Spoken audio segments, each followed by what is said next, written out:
Caledonian Elixir.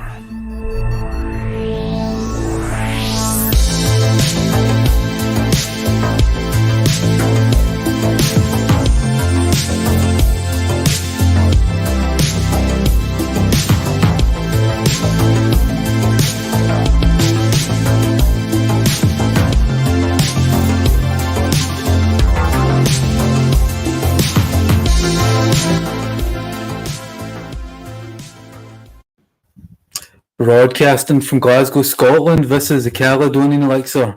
I'm your host, Vincent, and you can get involved by calling free from the UK on 0738 745 3353.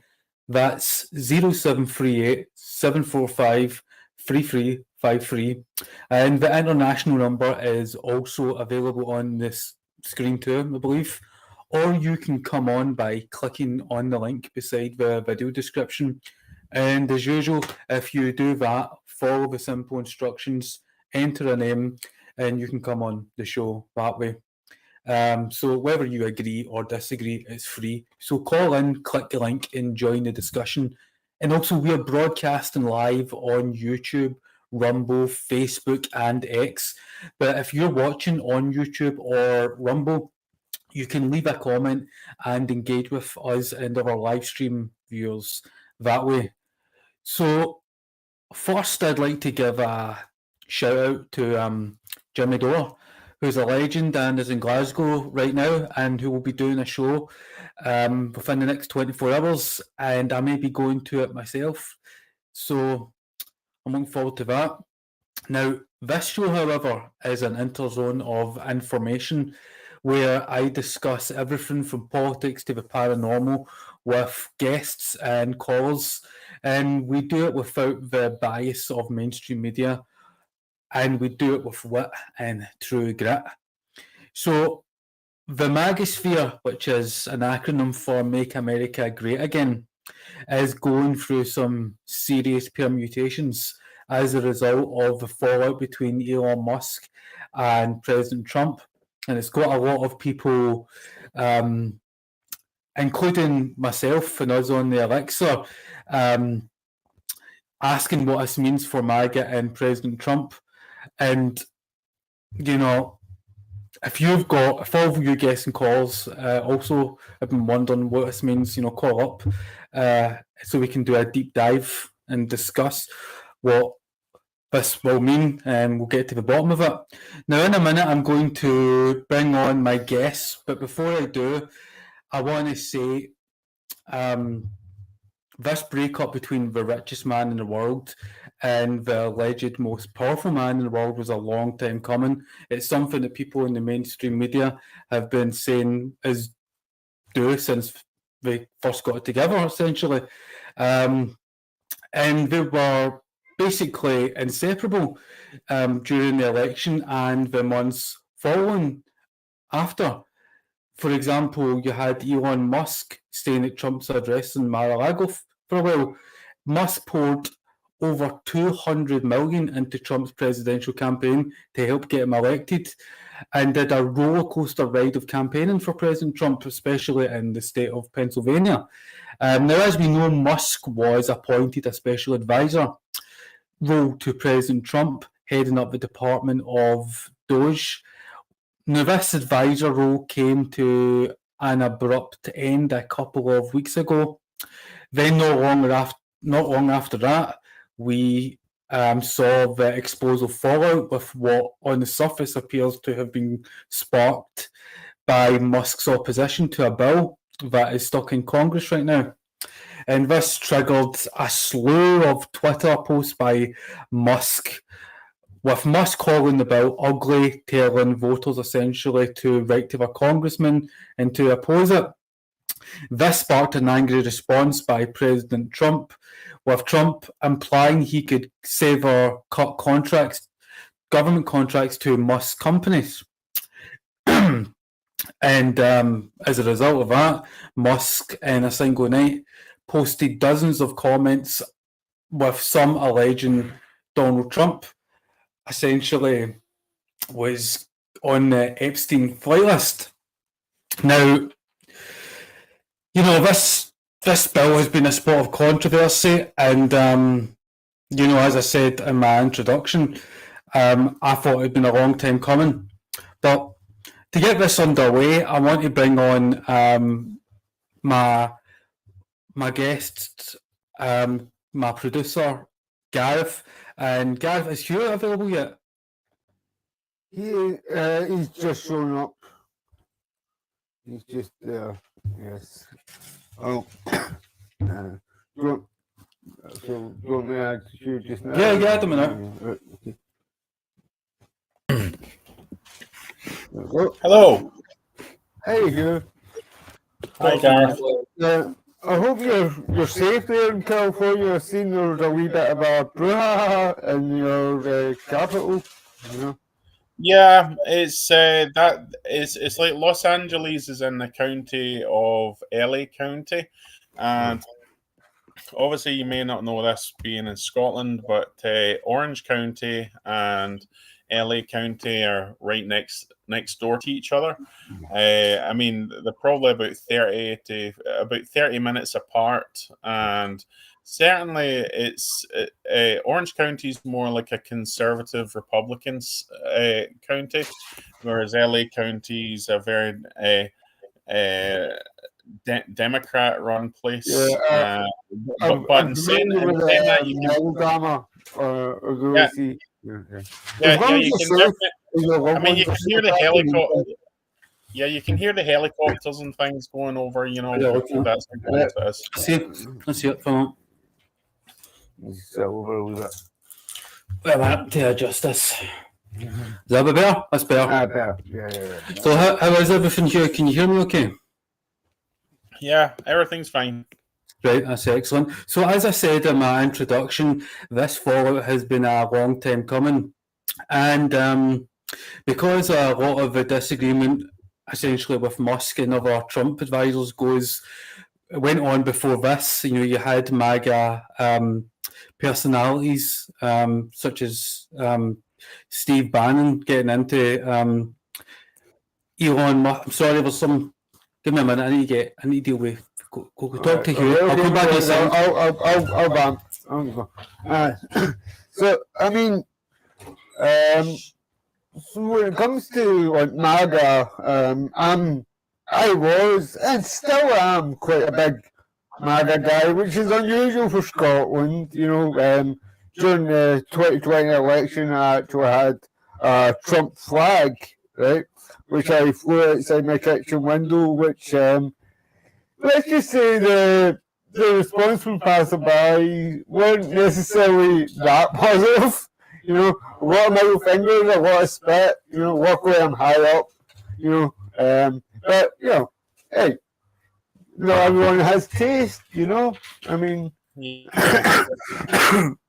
not everyone recognizes game and genius as or honourable. DJT, Sorry about that, Hugh. It's I've got some pets in the background, and they were making quite a racket, so I had to deal with that. Anyway, as I was saying, that I feel this has been a long time coming, because there's been a lot of disagreement between Musk after Trump advisors and MAGA personalities were upset with Musk, and we saw with Musk's choice for NASA, Jared Isaacman not getting rejected. And then before that, we saw the whole scandal over the H-1B visa debate with Musk at odds, again, with people like Steve Bannon over that. So my question to the both of you, starting with you, Hugh, is do you think the fallout between Musk and Trump solely is about this bill, or is there more under the surface? Well, I've been listening to many sources with regards to this, including people who know Donald Trump very well and people who have picked up on things that him and Musk have said in the past. And they've made an analysis based on what they've heard and seen. Some of those people are basically saying that they think the whole fallout is just orchestrated. It's not real. And some people are saying they think it's the biggest acting thing that's ever been done, and they think the true reason behind it is because all the Republicans, they want the Epstein list and all the information all released, whereas a lot of Democrats are pushing against it. Now, the left hate Donald Trump so much that if they, whoops, hello, Yep. Hello, sorry, something Oh, popped yeah. up there. You're saying that the left hate Trump so much. Yeah, sorry, a few things appeared on my screen. Yes, so basically, a lot of people are thinking that what better way to get the Democrats to want Epstein files released than saying Donald Trump was on was in the list, etc. Because if he was on that, they would all demand it all be made public knowledge, because they want to be able to find some way to impeach him. Right now, what people are saying, they're saying if Trump really was in the Epstein list, other than the fact that he had brushed shoulders with Epstein, just like half of Hollywood had, it doesn't mean they actually knew him, right? They say as if Musk truly did believe that, then why would Musk have allowed his son, X, I think his name is, to travel on the presidential helicopter without Musk being on the helicopter, traveling on it with Trump? Well, according to Roger Stone, who was an advisor to President Trump in his first term, you did see that Epstein stayed at the Mar-a-Lago address with Trump for a period of time. Yeah. However, Roger Stone did add to that Trump threw Epstein out of the, well, there's the actually a property story once he became familiar with there's his an actual apartment. there's an actual story. I'll try and remember what it was. Right, so I think it was one of the housekeeping staff or one of the staff who worked in Mar-a-Lago. I think it was, and I think Epstein had been accused of doing something with her daughter. I think it was, right, and then basically when Trump found out about it, not knowing if it was true or not, but he trusted his staff member, he threw Epstein off his premises and banned him from Mar-a-Lago, and that's when he cut all ties because he stood with his employees. Because apparently he's supposed to have a one-to-one good relationship with all his staff, but if someone comes out and says something like that, it's something you really need to take serious. So apparently, that was the turning point where he kicked him off out of Mar-a-Lago, and they basically cut all communications with him. Unlike Prince Philip, who, after finding out about it, he still continually kept traveling to Epstein Island and everything like that. The difference there is he kept cut himself off. Yeah, it was Prince Andrew. In fact, can you pull up the video of Steve Bannon commenting on Elon Musk? Okay, here we go. Against President Trump's tariffs. Now, President Trump, I think, had enough of it. Elon asked to stay longer. Mark Caputo and Axios reports that. President Trump said, no, your time here is done. President Trump's very uncertain of what Doge actually accomplished, wanted him out of the White House, was pretty adamant about it. And like an 11-year-old, Elon struck back. And what he said yesterday, he crossed the Rubicon. This is not about a bill. It's not about cutting spending. We're the biggest deficit hawks out there, been on this, working this for over a year. What he did was to try to destroy the bill, kill the bill, right, which would destroy President Trump's supply side tax cut and a huge tax cut for the working class and middle class here. But then he went further than that. He's the one that made it personal. He talked about the Epstein files. He talked about impeaching President Trump and replacing him with the vice president. Given everything we've gone through, remember, we're 10 days or 9 days away from the 10th anniversary. So you had Steve Bannon badmouthing Musk here. But I mean, this is more than a personal spat, really. I mean, it affects all of MAGA and the Republican Party. Steve Bannon he also calls for defanging and deconstructing the administrative state, which Doge, through its cuts, was in part trying to do. But, it didn't, because Doge could only cut the discretionary spending, as the CR, the continuing resolution, was already passed. But my point is, Steve Bannon said that getting in bed with Musk was selling out MAGA to the donor class.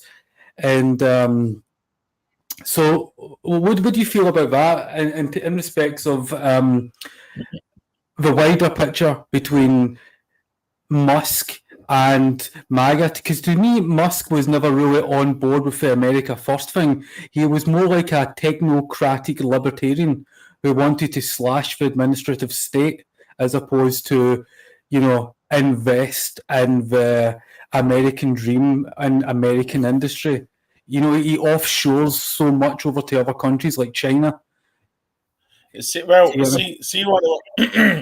were saying.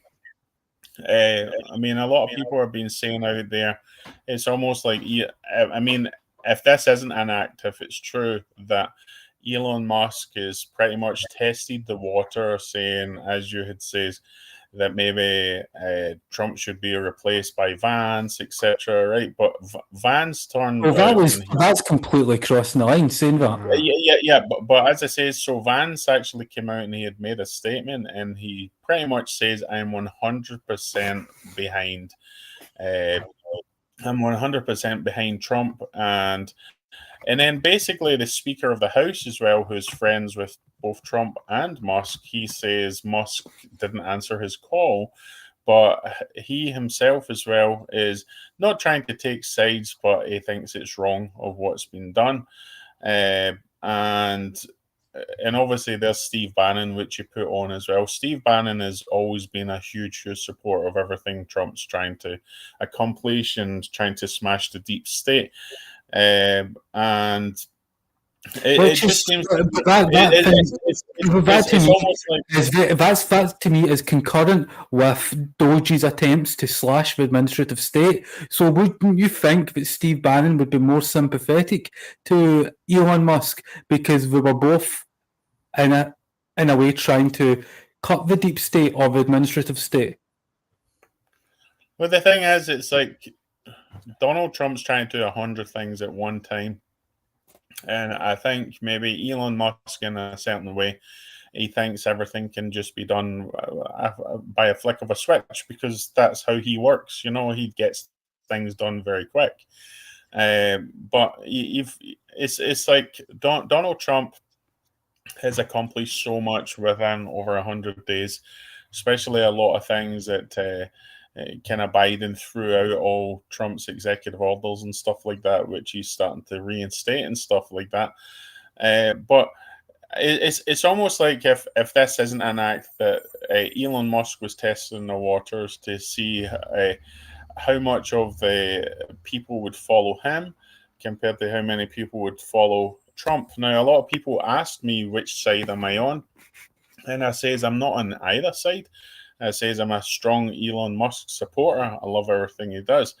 But at the same time, I'm a very strong Donald Trump supporter as well because I understand what he's trying to accomplish. And do you agree with you that Elon Musk was testing the waters, so to speak? Well, last night or night before on X, Elon posted a poll asking for support for a third party in America, which I voted yes on. I believe last time I checked it was 80-20 in favour of.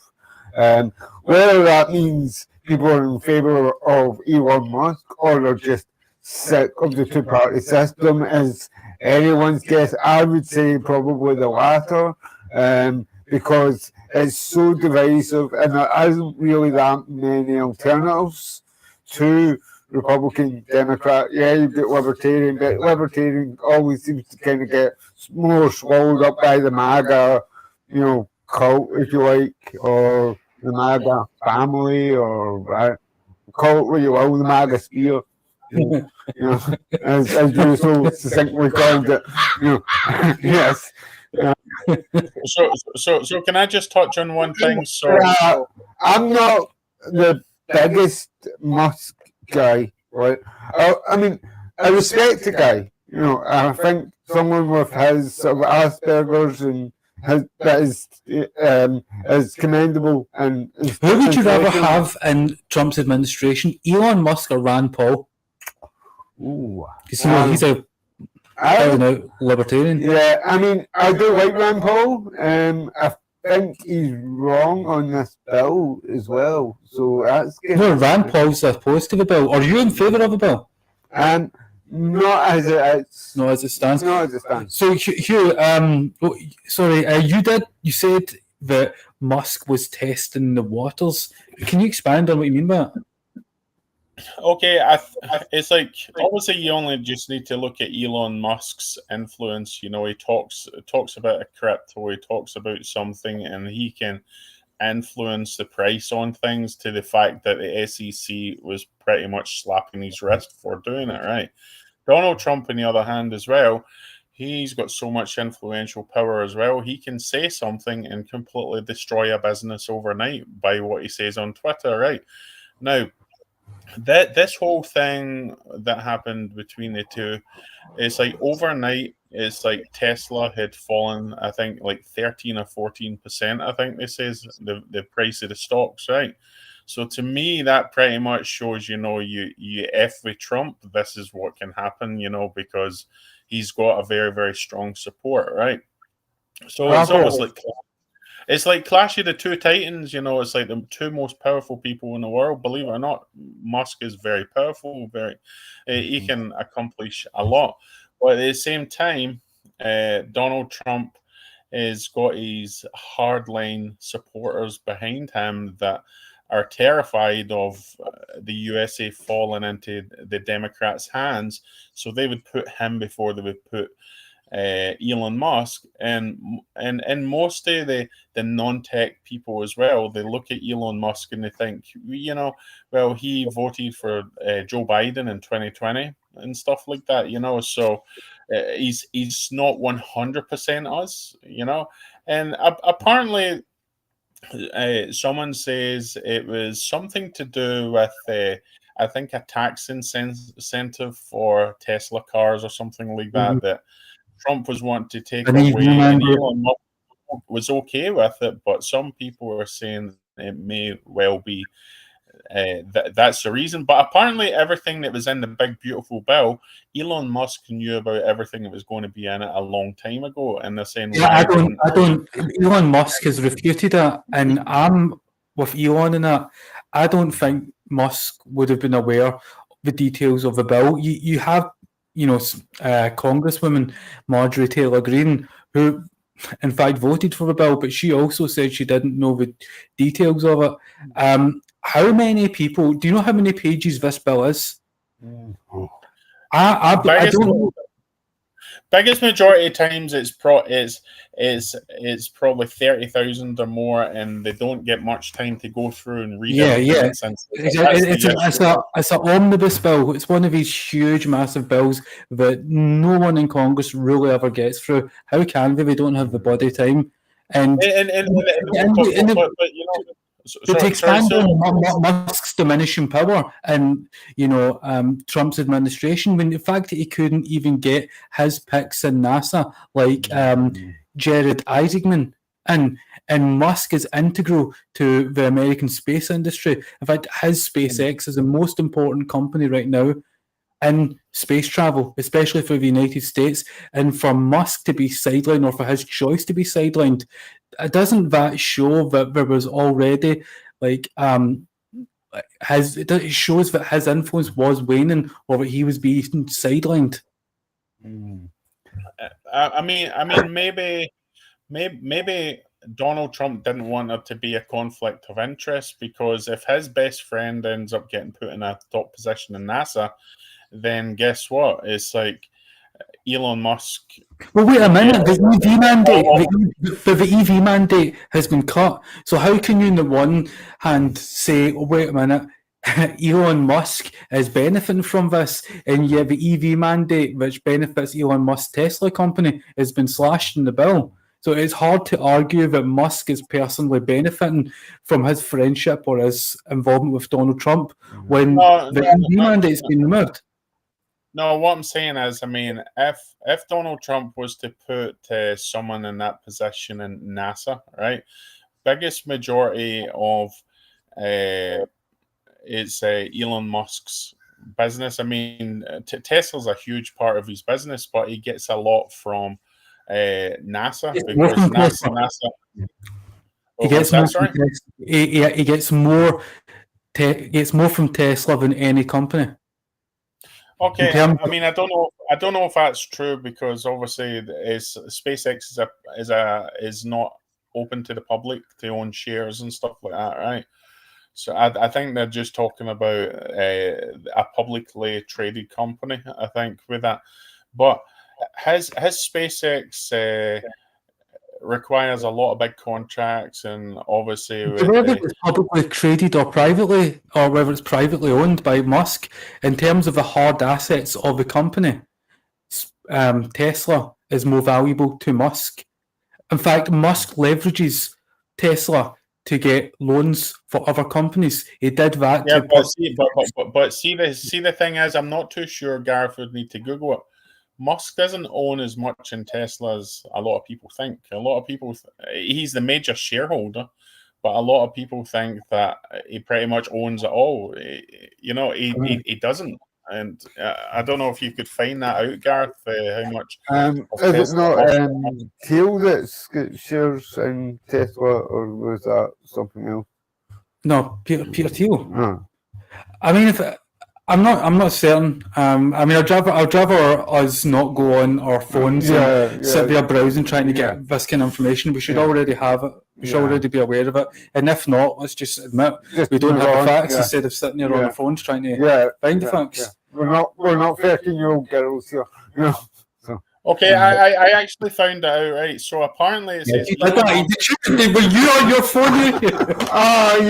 I had to find it, but it says it's between 12 and 20%. Okay, so I mean, basically, Tesla is a huge company, but SpaceX is pretty much what Elon Musk's about. He wants to make us but he leverages. He gets more from Tesla because he leverages Tesla. That's like his bargaining check at the roulette wheel. That's his farm. That's his all-in. That's his that's his mortgage. So you think that is Elon Musk getting his pick, Jared Isaacman, as the head of NASA? You think that's shown some form of what? Favoritism? What are you arguing there, Hugh? It's like basically Trump doesn't want anything to look like a conflict of interest and all that stuff. And if I'm just assuming, but if Elon Musk picks get puts into NASA now, basically with Blue Origin, they've been testing their huge rocket, which they're making a lot of success. Not the Shepherd, whatever you call it, the huge one that can deliver satellites and stuff like that, right? Wait a second, though, right? You're saying that Trump doesn't want any to appear of any conflict of interest, but in this big beautiful bill, he has proposed a regulation for meme coins, which he has his own companies in, which is run by his son. So that by regulating that, it becomes another official currency that can be debanked. So he can put our competitors out of business. So how can you say they don't want to have any conflict of interest when he deliberately put that in the bill so he can have power over something so powerful? I think the reason why that is like Donald Trump wants to have all the cards in his hands, you know. But what I'm saying is, it's like it's like I think see with a lot. I know there's a lot of people out there talking about how they think Elon Musk is is the real president of America, right? A lot of people are saying that because they think his influence is Trump's nodding his head and he's doing everything Musk is telling him. So maybe in another way as well, it's kind of like it's Donald Trump pretty much pushing it out there.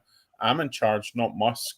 And that could be another reason why. The reason I was emphasising that and repeating that point is I think Musk's role in space exploration is so pivotal and so important that if he was to, make the point that this individual, Jay Eisman, is the right man for NASA, I would think that as this advisor who, as I said, is pivotal in space exploration, Trump would have, chosen the individual. Well, if he's the right man for the job, he's the right man for the job, is he not? I would assume that Musk's choice would. Yeah. Also, just to clarify, as of yesterday, I think it was, the Epstein tweet, the big controversial tweet that brought all eyes onto this spat, has since been deleted, as well as many other. It deleted everything that he said with regards to it. Yeah. Not everything, but most of the defamatory things. After the scene with Dana White, of all people, who's the head of the TKO and the UFC, so maybe didn't want another black eye, if that's a real black eye. And there was another thing as well, it's like, I don't know if you've seen this, right?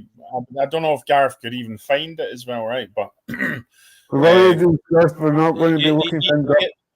It's like Elon Musk's dad, Errol, right? He's in Russia at the moment. He had came out and he actually spoke about the whole thing as well. Sure. Where he's in Moscow at the moment. And he's pretty much making it sound like it's out of character for Elon Musk to have done that, and he says it could be exhaustion because all the stuff he was doing for Doge, SpaceX, Tesla, and all that stuff. And he even says he felt his son. He actually says they felt his son was wrong what his son did, but he says he think it may be exhaustion that actually caused him to do something silly like that. Yeah, it did look like a paroxysm, an outburst of rage and contempt for Trump. And when I heard Trump, read Trump's truth on his Truth Social, that he was implying that he could cut government contracts to Musk companies. That was a direct attack on Musk. And I think that triggered that paroxysm, that outburst on Musk. And you saw that slew of dozens of, I think it was as much as 80 tweets within 24 hours. I think Musk. It's like, no, trust me. It's like when Elon Musk fires with the tweets, there's a lot of them. But it was almost like battle of the two former Twitter titans. It's like the two of them were equally as good as each other. But I think what Donald Trump had done, it wasn't as good as Trump versus Rosie. Come on, that's a classic. I think when Donald Trump was interviewed, I don't know if it was yesterday or the day before, he was asked about with the whole thing, and he says, "Listen, I'm very focused on what's happening, Gaza, Russia, and all that." He starts talking about all the things, and he says, "I'm actually too busy to be focused." Yeah, he's very nonchalant. But he did turn around and say, didn't take the bait from the legacy media. But he did turn around and he says, I do wish Elon a lot of success, right?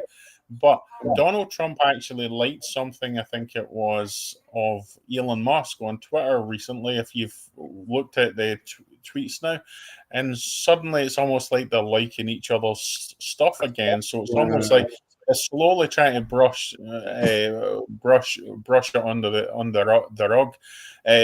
But Trump was asked, "Do you think these will ever be friends again?" And I think he basically didn't say no, but made it sound like it would most likely take a lot of work to get it back to where it was, because I think there was a line that was crossed, I was saying in my monologue in my introduction, although it was a bit messed up because my pets in the background were creating some noise and I had to contend with that and I was being distracted.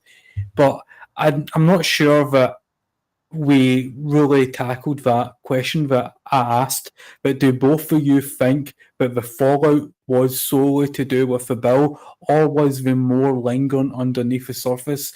And as I said, I did allude to the H-1B visa scandal, or not scandal, but disagreement. And then you have the Jared Isaacman thing, and there's my allusion that too that Musk is more of a technocratic libertarian. He is not America first. He never was. You know that whole thing when he was like, "I'm not MAGA, I'm dark MAGA." And do you know? And I was saying this to Gareth John the And he other had day. the dark cap and stuff like that. Yeah, but do you know you've got the whole symbolism of what the blue pill and the red pill, and then they say you can get black pilled, and that's when you don't actually pick a side, and you've sort of you've given up on the duality in the political system. You're above that. You feel that both sides are just trying to benefit from the conflict.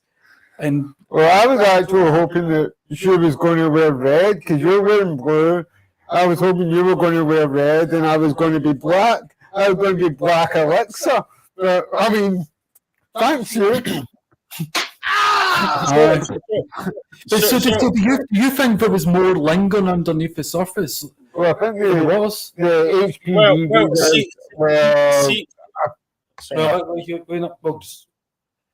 Who's that? Who's?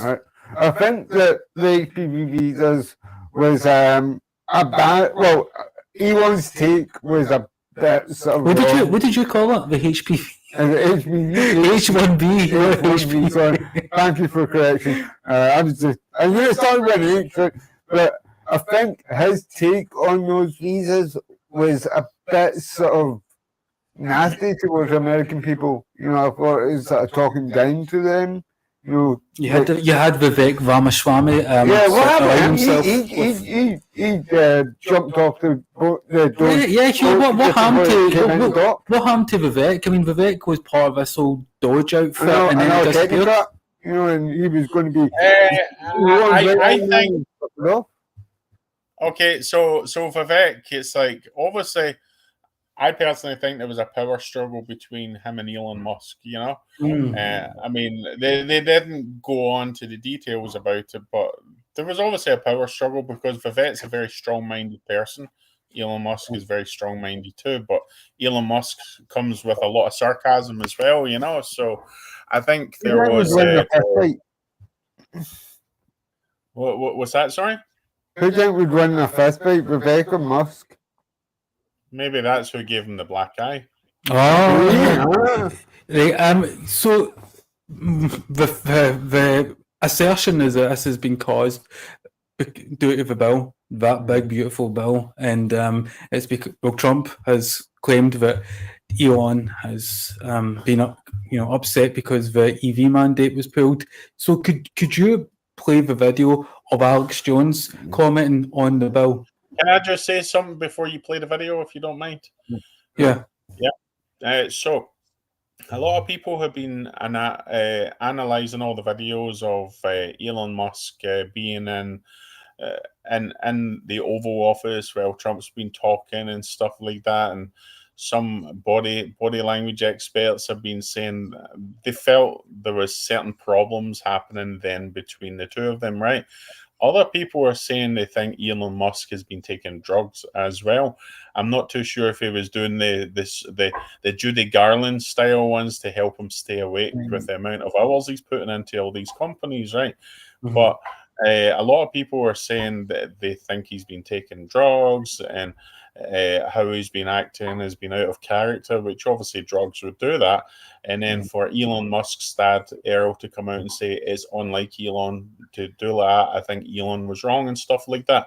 And then because the two of them had been liking each stuff on Twitter now, it's almost as if Elon Musk has realized that, we're better together than being enemies, because suddenly it's like all of a sudden the Democrats are saying how I think Elon is right with this, I think he's right with that. Only not long ago they were wanting his neck in a noose, you know, and now all of a sudden they've got his back, you know. So, Gareth, could you hit the video of Alex Jones? You know, you can have a nice, delicious punch bowl full of a lot of delicious punch, but you throw a couple of capsules of cyanide into it, well, it'll kill everybody that drinks it. So this bill needs to fail in the Senate, or the bad provisions need to be stripped out, but the establishment wants this medical guinea pig power grab, this AI power grab, and I have a sneaking suspicion, unless we put major pressure, that is the public, on this, and on the Trump administration. Alex Jones, guy's a legend. I mean, that guy has lost a power of weight. Yeah, I think he's on the Ozempic. All right. I mean, I think he's training, but he's definitely on. Well, he's got that.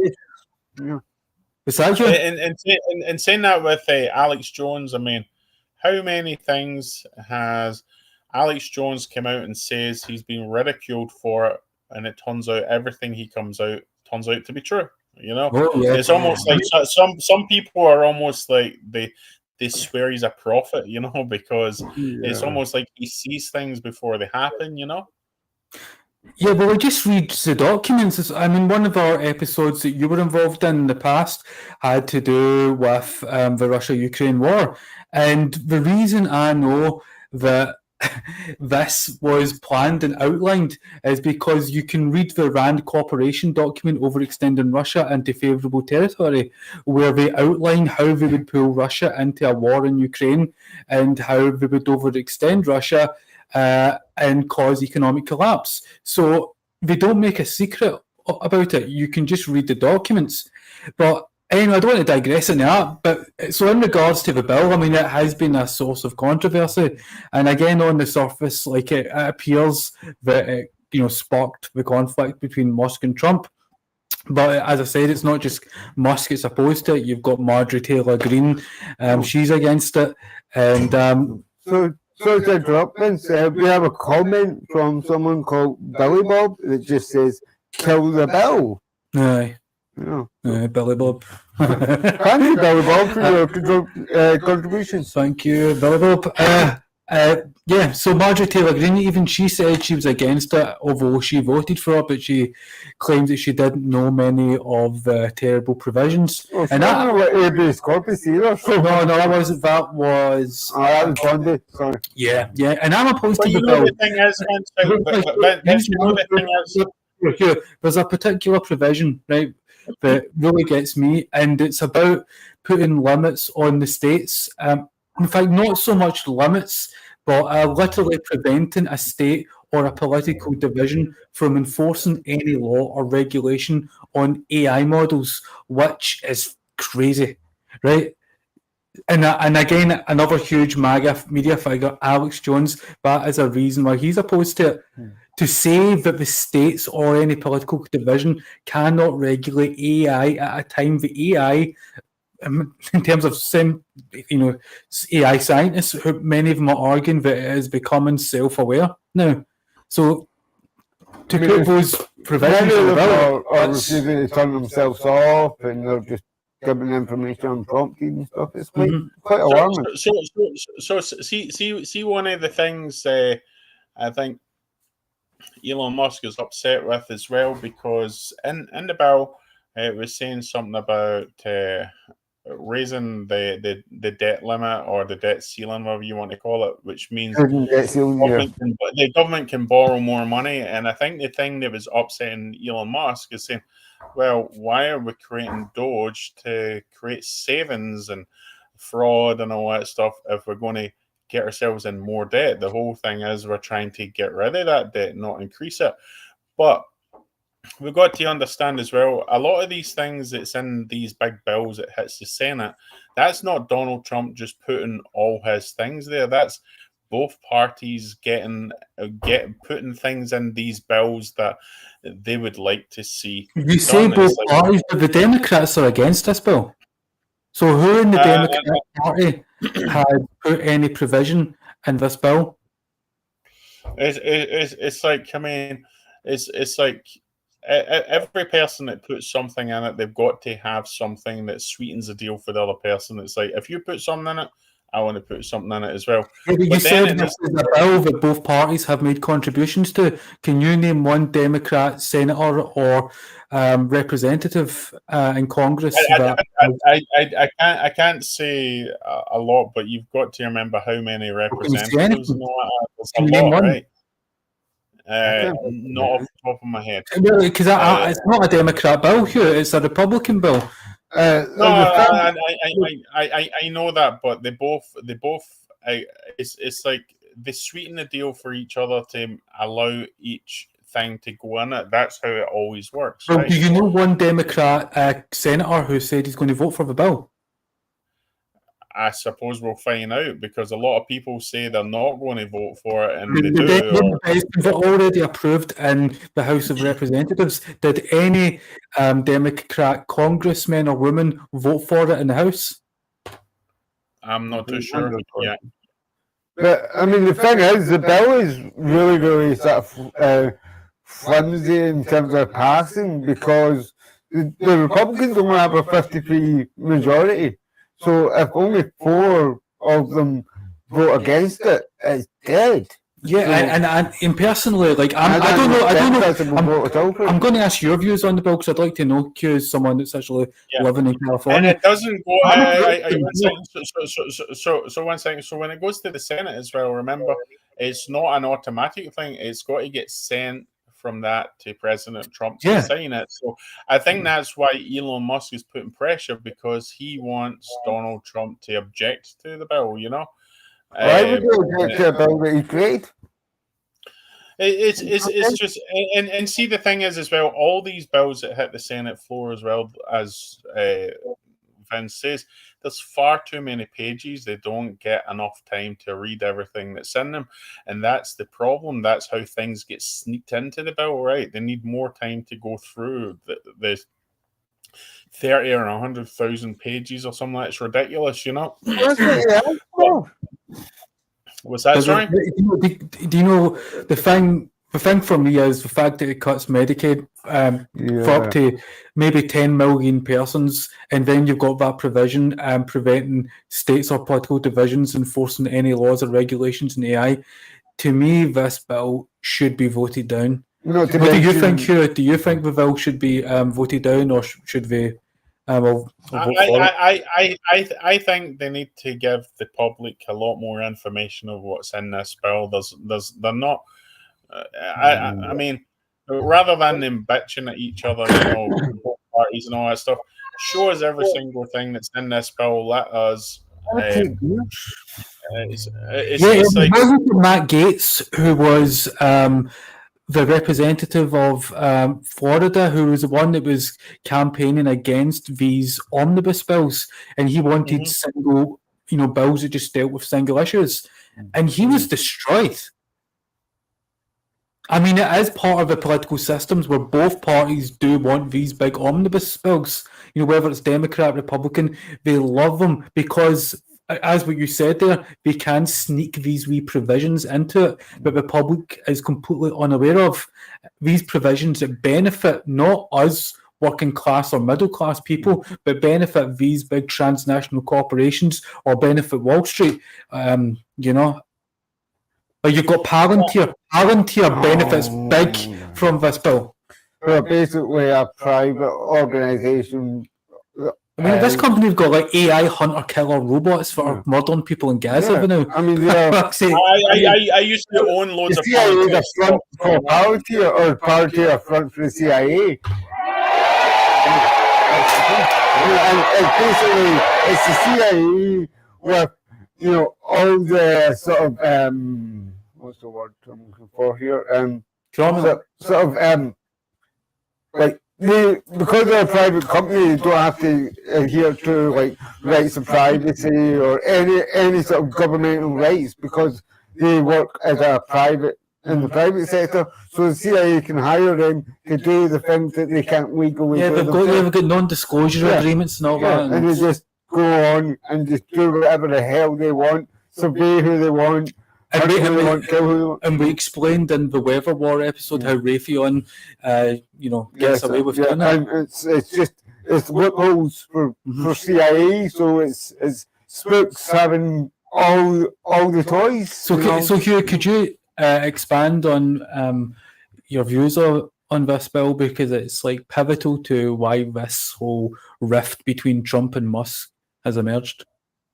It's like, I mean, I think what Elon Musk, what's rubbing him up the wrong way, and I can understand of what he's saying, regardless who's put stuff in this bill or not. He's pretty much saying, it's going against what Doge is trying to do. We're trying to cut spending, blah, blah, blah, blah. And then with someone raising the debt ceiling so we can spend more, it's almost like it's taking the debt this way. You're putting in a position where, is it going to end up 40 trillion soon? That this is, and he basically, Elon Musk says, unless things has changed just now, and if this bill goes through, that towards the end of the year, that we could end up going into a recession or something like that. So Elon Musk is spewing out the warnings of what he thinks may happen. And to be honest, it's like, I understand what Elon Musk is saying there, because obviously no one wants us to keep increasing the spending all the time. It's not just a waste, fraud, and abuse. It's like, I just think the government, just in a general, just in a whole, just spends more. It's almost like they've got a limitless credit card. It's like when we get a mortgage, they check to see what all our financial outgoings are, and then base how much we can get a mortgage for, to make sure we can pay the mortgage, pay all our bills, pay everything at the same time. Whereas Musk is sounding the alarm that if we keep going the way we're going to go, then it's going to be a case that we'll be paying so much interest on the debt we've got that we'll need to start cutting very, very important kind of institutions, like medical institutions and stuff. What about the Pentagon? What about the Department of Defense? It's what I said to you in a previous episode, that Doge will never audit the Department of Defense, and they did not audit the Department of Defense. I also said Doge was a scam, because Doge only cut discretionary spending, and they only ever could cut discretionary spending because the continuing resolution was already passed by Congress, and it is Congress that is responsible for, as you know, for spending and for what's to be cut, not some executive. Because what is Doge? Doge is like this metaphysical outgrowth of the executive branch that Trump created, but it's not a real institution.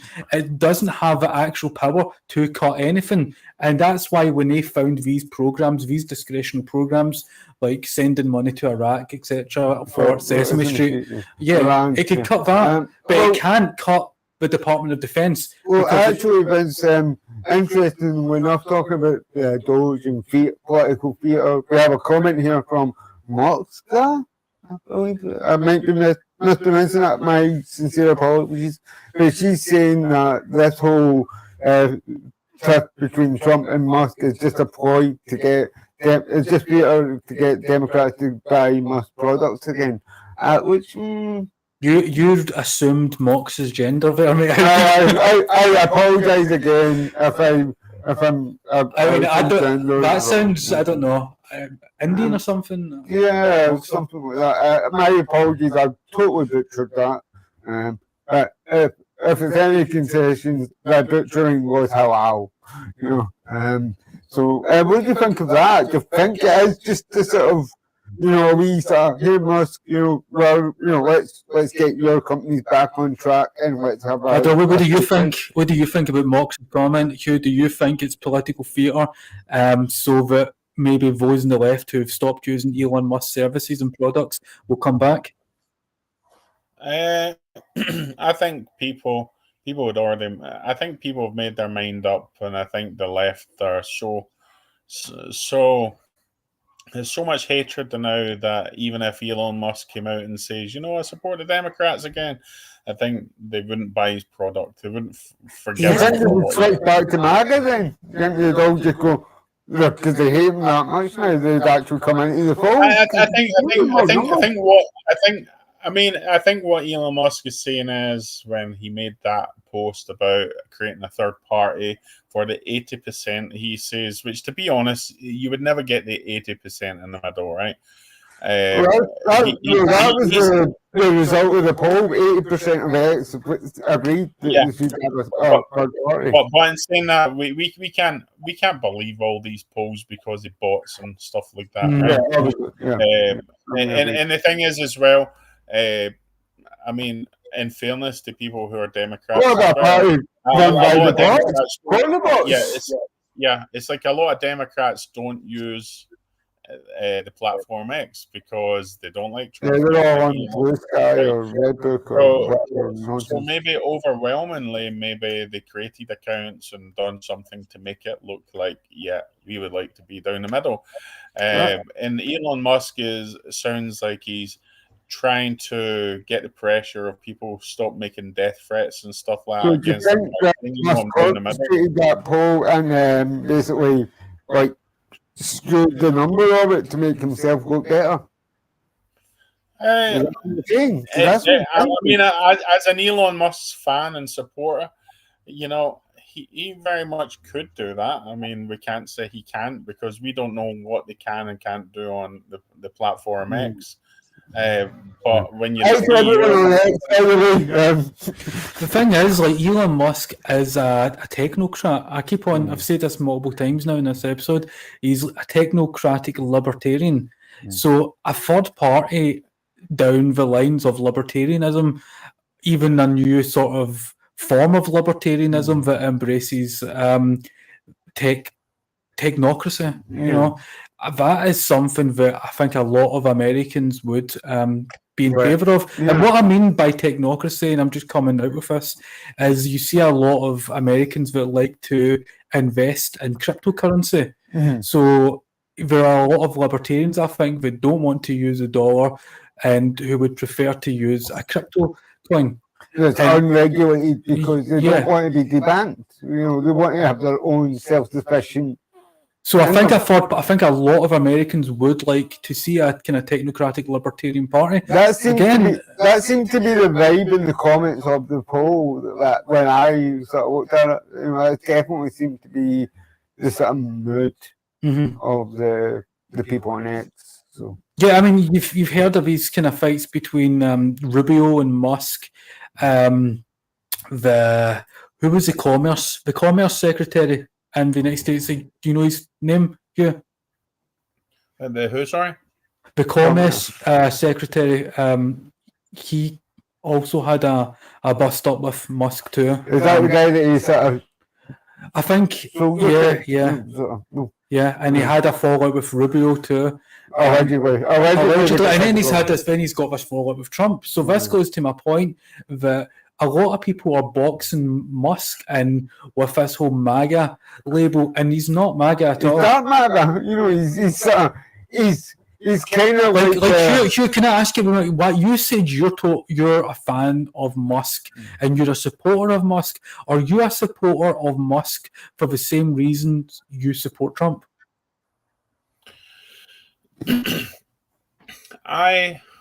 No, it's like I love Elon Musk because of his humor and because of his innovation to kind of take us from one stage of innovation to another. I mean, there's certain times in life where we have big leaps in technology. We've seen how we went from not being able to fly to being able to end up in space and stuff like that now.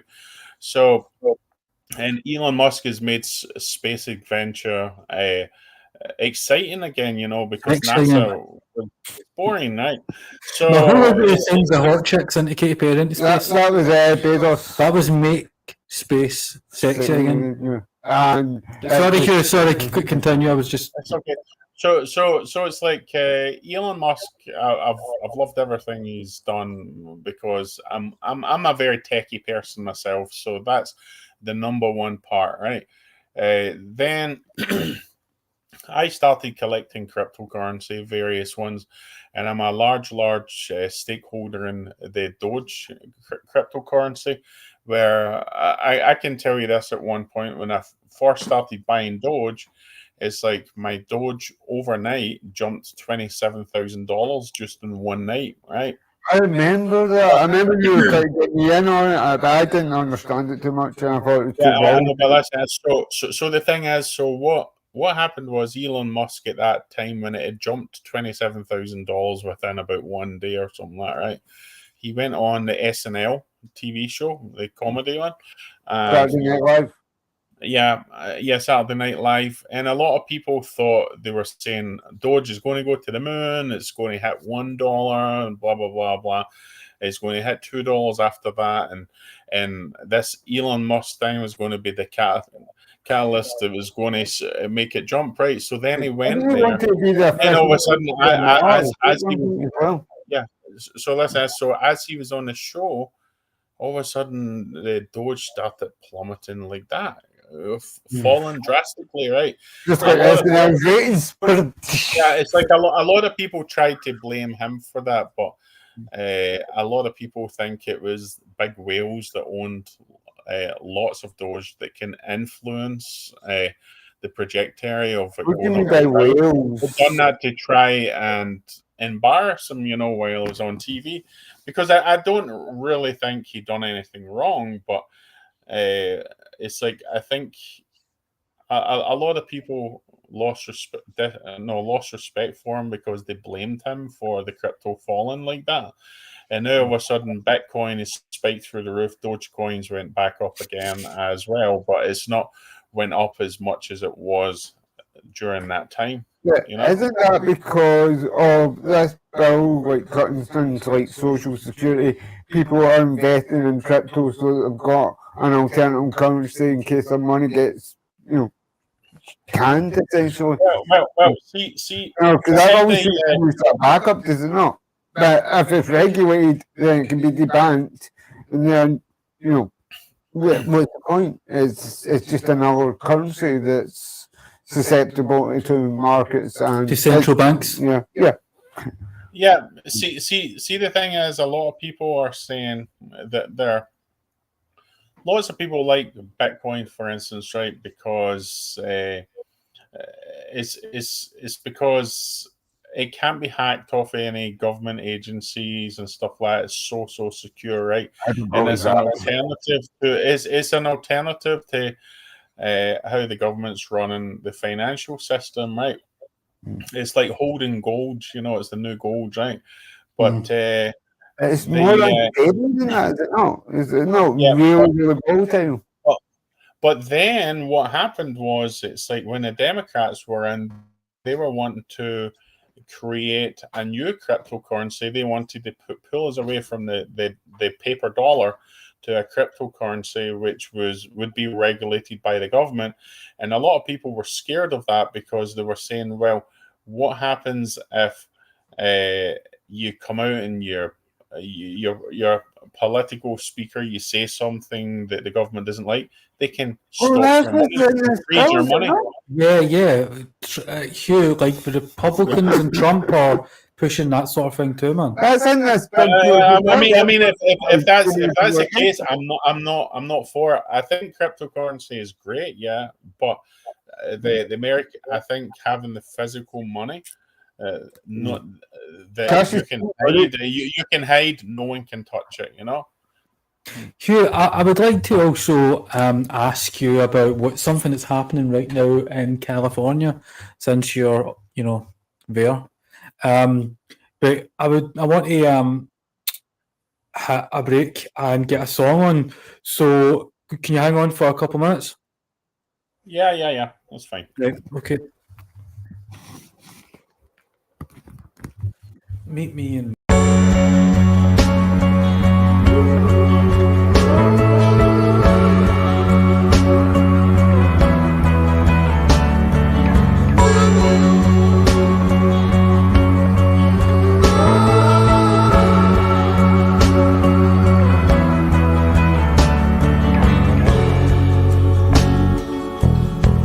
said Moscow as I stood against the wall, stranded in Warsaw with no one to call. I needed to get there before the heat came down. I knew that my future lay deep down in the underground.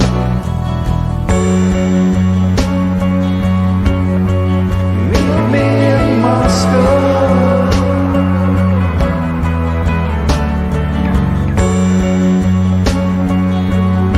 Come on and meet me in Moscow.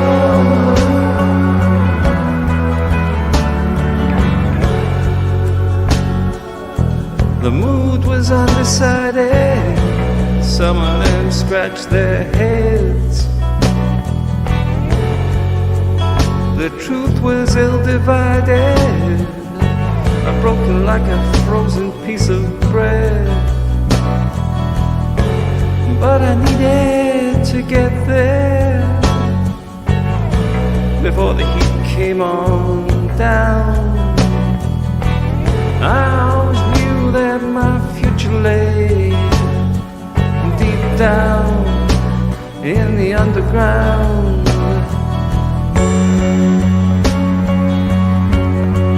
Meet me in Moscow.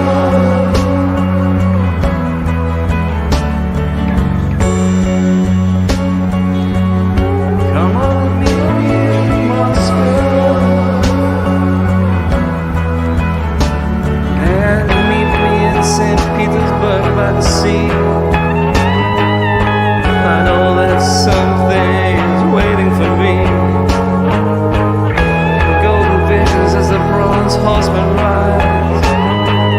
Then we'll glide into Moscow overnight.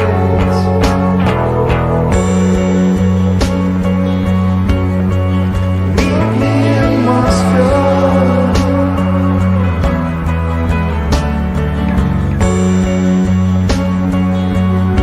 Come on and meet me in Moscow.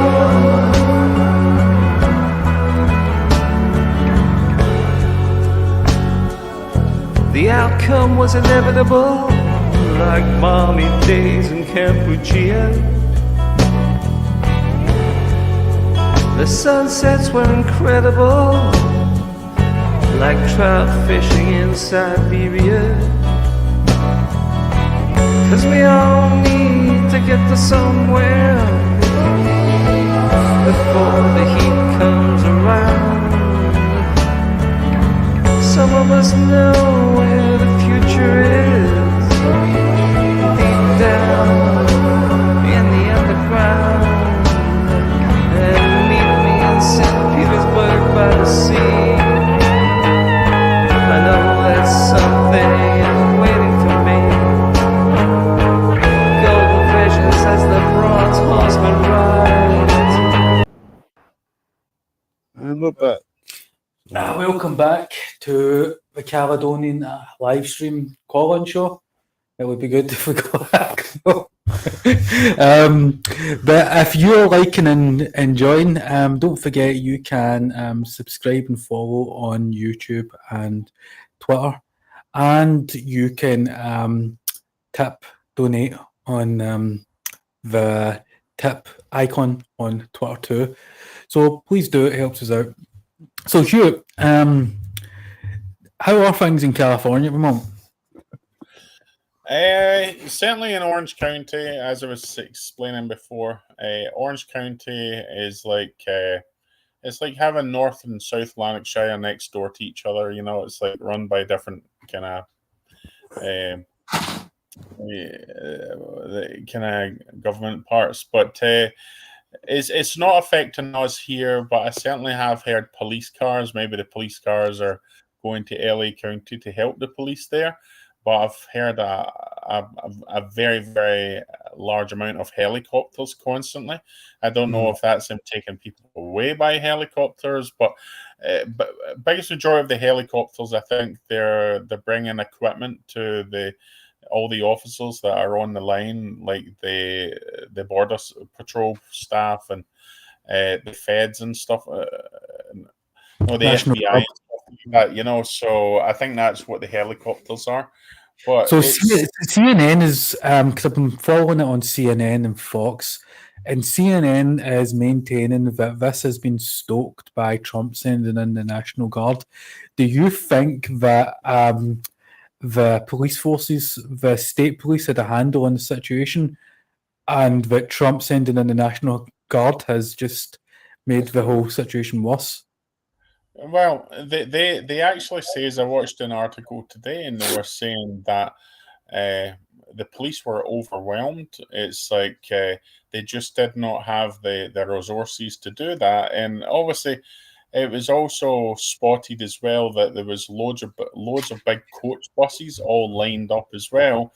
Someone's been funding these so-called peaceful protests, as they call them, and they're bringing people in with buses. What are the protests about? The what? Sorry. What are the protests about? It's like the protest. Biggest majority of them, they don't agree with what's happened to the illegal immigrants and stuff like that, because they say we're a sanctuary city, blah blah blah blah blah. But just to let you know, it's like in California. See, when you see all these people that's getting brought into California illegally, right? The only reason the Democrats are doing it is it's if they take care of these people, then California's always going to be the Democrats running the place. It's like Republicans used to run California at one point. It was so much better, right? But if they wasn't it? He was. What's that? Sorry. Schwarzenegger was he not the Republican governor? Yeah, I'm saying. Yeah. So basically, what I'm saying is, it's like But Reagan was the governor of California, and he was a Republican. Yeah. Sorry, Oh, Hugh. he apparently done a terrible job, just so you know. But he's got very Democrat kind of views, right? So see the way the whole situation happened during the George Floyd kind of thing. The cities getting burnt down, people getting killed, businesses getting ransacked, and all that stuff, right? There was a point when I was watching the news when all that unfolded, and I was thinking, it's complete anarchy. It's like the police won't try and arrest these people because these police were scared for their lives, and it got so out of control. You just thought to yourself, is this America going to turn into a civil war? So Trump basically had contacted Gavin Newsom, and he was basically saying, this needs sorted, needs to sort them out. We need the National Guard getting used and all that stuff. And Gavin Newsom, as Nancy Pelosi did during the January 6th, refused to use the National Guards, right? And it's the LAPD and all that, they got under control. They were stressed, right? So then things were getting so bad, almost to the point that Trump remembers what happened during the George Floyd thing. And he's like, it's got so much to the point, Gavin Newsom refusing the National Guards. I'm going to bypass that because he's neglecting his duty to keep the Californians safe. And then what Donald Trump does is he authorized the National Guards above Gavin Newsom's control to basically go in and start working for him, helping him. And then it's because what he was saying the the Border Patrol couldn't do their job because they were getting attacked when they were going in for people. They says they weren't looking for normal people; they were looking for the hardened criminals, right? So do you think the memory of the George Floyd riots, the Black Lives Matter movement, has had an effect on Trump's decision to deploy National Guard forces now? Because if that's the case, I think that's like a form of trauma. The guy's been traumatized by the BLM riots, and he's like, "Oh my god!" I mean, to be honest, Kenny, see, to be honest, it's like it doesn't matter whether you're Trump remembering what happened during the George Floyd riots and stuff like that. We all remember what happened, and we all yeah, don't but love he- the LA's had a history of riots for over 30 Yeah, years. Rodney King, Rodney and King. yeah, and Since But I the think that- 2011, and they'll get I think the last- things are cycling. Yeah, so I think the last straw he basically says is when he's seen that the Border Patrol were being assaulted, bricks thrown at them, Molotov cocktails and stuff like that, putting their lives in danger when they were getting attacked for just doing what their job was. Then the second thing was he sent the FBI to help them, right? But then all of a sudden, I think between the FBI, the LAPD, and them, they were still being overwhelmed. So then, wait, I haven't and it- heard that the FBI were deployed in the last week to help the state police forces of California. I heard that the National Guard was deployed. as far as I'm aware, the FBI's main job was to protect the Border Patrol, basically doing their job because they were being assaulted when they were doing it. And another thing that should be raised as well that no one's talking about as well is like it happened during the George Floyd thing as well. Suddenly, pallets of cinder block, big concrete blocks appeared. Do you not mean the National Guard? What's that? Do you not mean the National Guard? Up to 3,000 National Guard have been deployed in California. Are you sure you don't just mean it's not the FBI, it's the National Guard? No, FBI's been involved too. Right. FBI. Right. So you got the border patrol, right? The FBI was put there to try and help them because they were being assaulted, right? But then all of a sudden, FBI are doing multiple things, trying to keep us safe from terrorism and stuff like that. So they're stretched as well. So basically, it's like the National Guard. Basically, there's certain jobs that they can do, like create a kind of picket lines and all that stuff to stop people getting by, and then.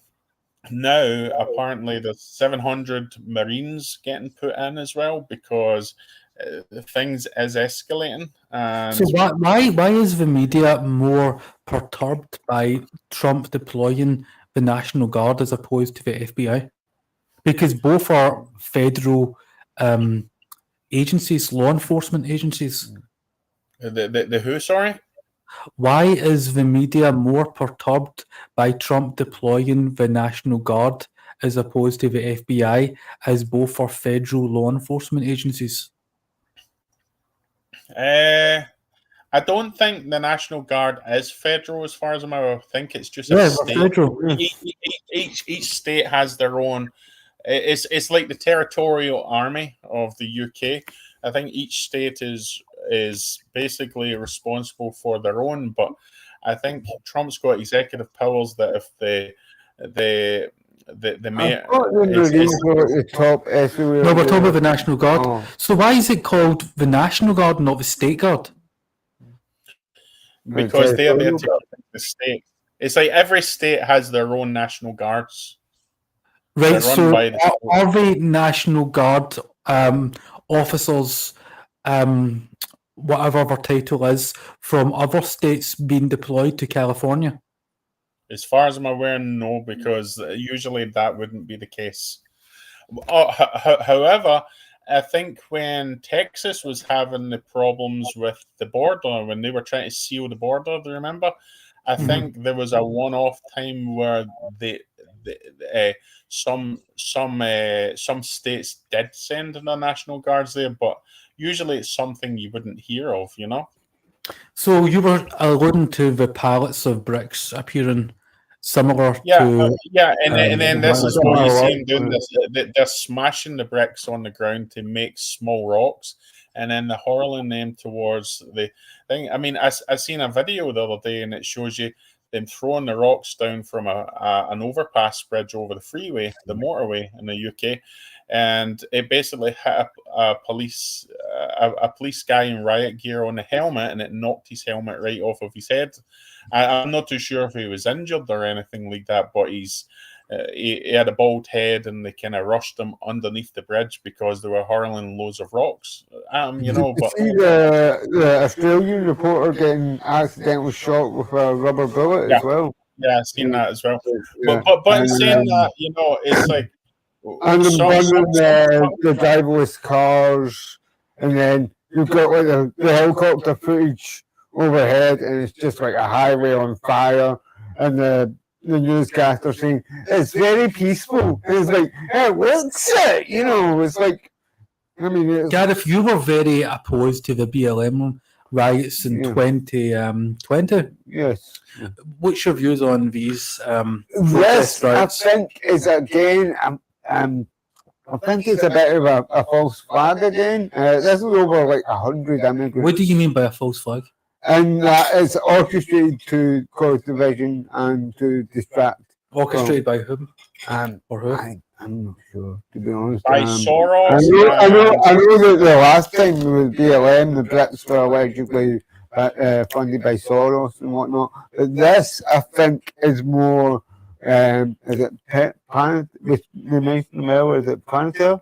Palantir. Palantir. Yeah, so that they can basically get government power to survey anyone and everyone. Because a lot of these people are masked. They're probably paid, just like the Teslas a couple of months ago. You know, people were getting paid $1,000 or so to go up and disrupt. But do you know they were said, Gareth, just to touch on that, right? Some of the people who were arrested, right? Some of them had says they were being Bland. offered 13,000. You listen? Some of the people that were arrested sorry, can you hear me okay? Yeah. Sorry, we got a notification there. So some of the people that were interviewed by the police who were arrested, they did come out and say that they were being offered $13,000 to cause as much mayhem and carnage as possible.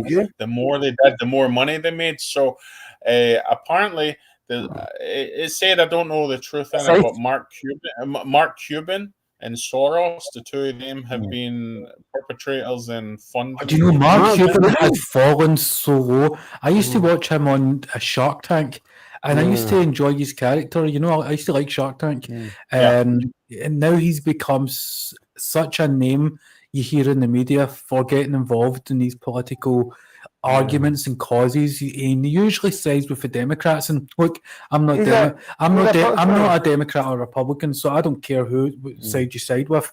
But his name is repeated ad nauseum now, and it's kind of like, come on, I thought you were a corporate guy. And he's just a stickster, so to say. So here's another thing as well, right? So another reason why Trump's obviously put in the National Guard and 700 Marines and that stuff is it's like Los Angeles. Marines aren't there yet, are they? The Marines are actually on the streets. I think so. I think they are already. I think But it's like the Yeah, Marines it's don't different. mess around, right? But It's going for it's like petrol into the fire. it's like you got to remember, right? When these things is happening, these so-called peaceful riots, think of all the businesses losing money because they can't operate the business with all this happening. It has a financial impact on the local economy, you know. So Trump doesn't. There should be more sort of Kyle Rittenhouse characters. Did someone try to cut on there? What was that? It was a notification about skins for backgrounds or something. So, Kyle Rittenhouse, you want people to take law into their own hands? Vigilantism? Well, it's not taking, is it? Or is it expressing your Second Amendment right to defend your property, your neighbourhood, and your family, and your community? I think And the thing is as well, right? See the George Floyd riots, right? That created a Kyle Rittenhouse. This very same that if this isn't dealt with the police. See, the Kyle Rittenhouse happened because the police weren't doing anything because their hands were tied. Yeah. Now, if Trump doesn't do anything, there could well be another person that becomes the Kyle Rittenhouse number 2, right? You Where think what happens? that It's like you got to understand. It's like hey, listen, Kyle Rittenhouse was chased down the street, right? He had, and the guy who knocked him over, he had a revolver handgun in his hands, right? He didn't know if that guy was going to shoot him or not, so he blew his hand. He's also been hit by a skateboard just before that as well.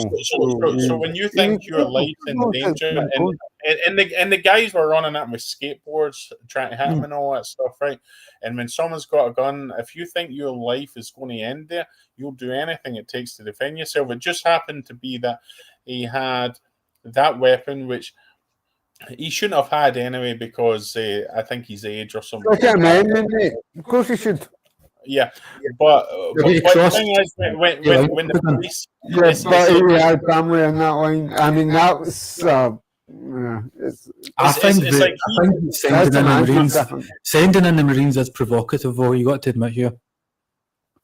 I think sending the Marines in, I think, is kind of like people know how hard the Marines are, and I think the last time the Marines were sent into a situation like that was under, I think it's it was George H.W. Bush. We're talking about 30 years ago. Yeah, but I heard the last time that the president taking over control, or overrode like governors with John Rodney King when they set in the National Guard.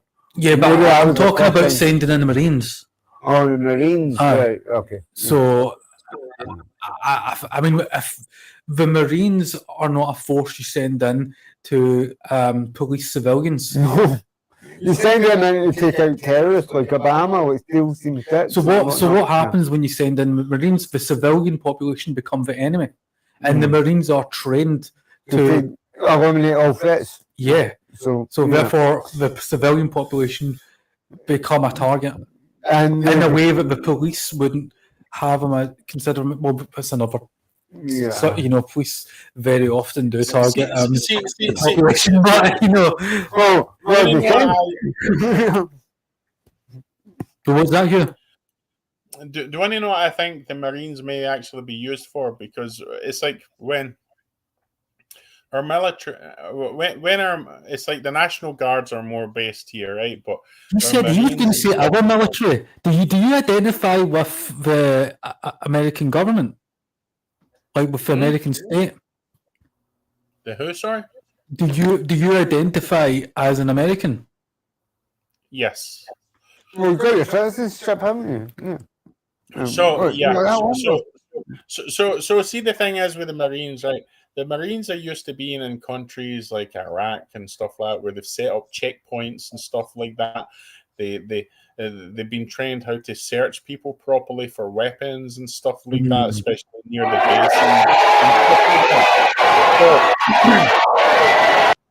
base. So I think when people say, "Oh, the Marines," it's like, "What are they going to know?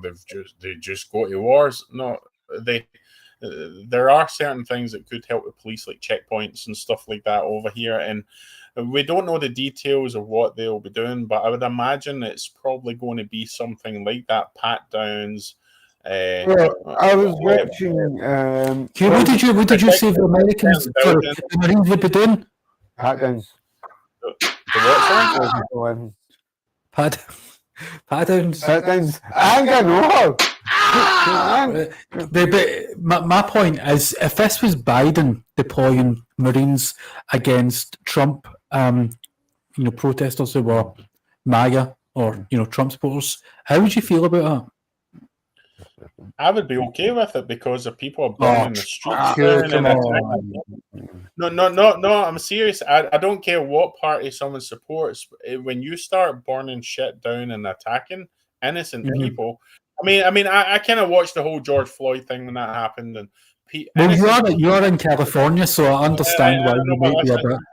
it's like innocent people were being pulled out of the cars and assaulted, right? Because when it was happening. Now, I'm a big believer. It's like if this is happening to innocent people, and if the government, whether it was Biden or Trump, is not doing a thing, then if the National Guard was put in place to help with all these problems, I'd be okay with that because safety comes before party, you know. Do you think? Like I was watching Stephen Crowder earlier, and he had a sort of shoot on sight sort of attitude. Shoot first, ask questions later, shoot to kill. Or I'm not quite sure if he said shoot to kill, but it was heavily implied. Do you think that should be in place, or do you think it should still be like non-lethal, or because I know they're using rubber bullets or using pepper balls, and it did nothing. I mean, to me, it's water cannons or it's lethal force. Because like I feel the Marines are trained to do that. I mean, to be honest, right, I'm against rubber bullets, right? I mean, but you the prefer thing real bullets, you prefer lethal force. Yeah, it's like police have used them for so many years that it doesn't matter what party, what Well, riot.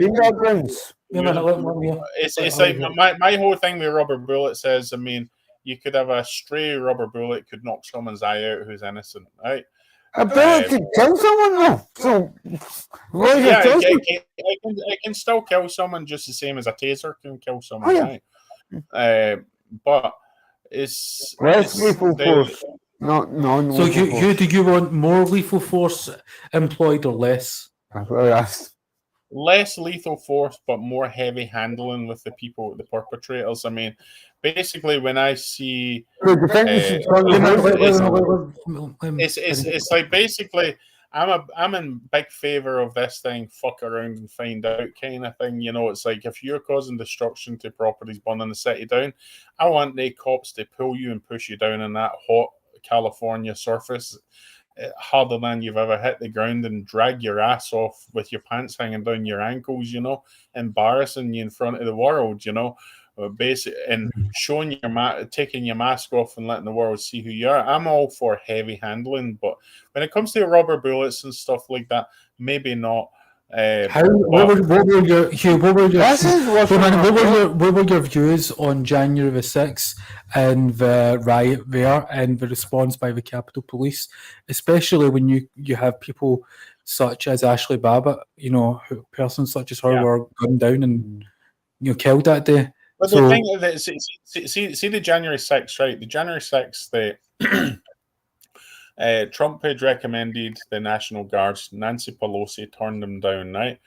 And when all this stuff was happening, I mean, Donald Trump had says, "Go there, it's your right," and protest peacefully. He said that. He didn't say go in. I'm aware of that. But how what do you feel in regards to the response by the Capitol Police? Were they too heavy-handed?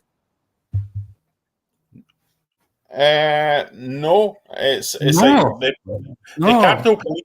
The Capitol Police allowed people open the door and let people in the buildings and stuff like that, right? So it's almost like they were told to stand down to allow it to happen, you know. Mm-hmm. Jen Pelosi was checking, not bringing in the National Guard. No, I think it was sabotage. It was sabotage. She did call for the National Guard. Donald Trump offered her the National Guard before January 6th, and she turned it down. But on the day when the riot started, then she requested the National Guard. So she wanted reactionary measures rather than preventative. Yes. Right.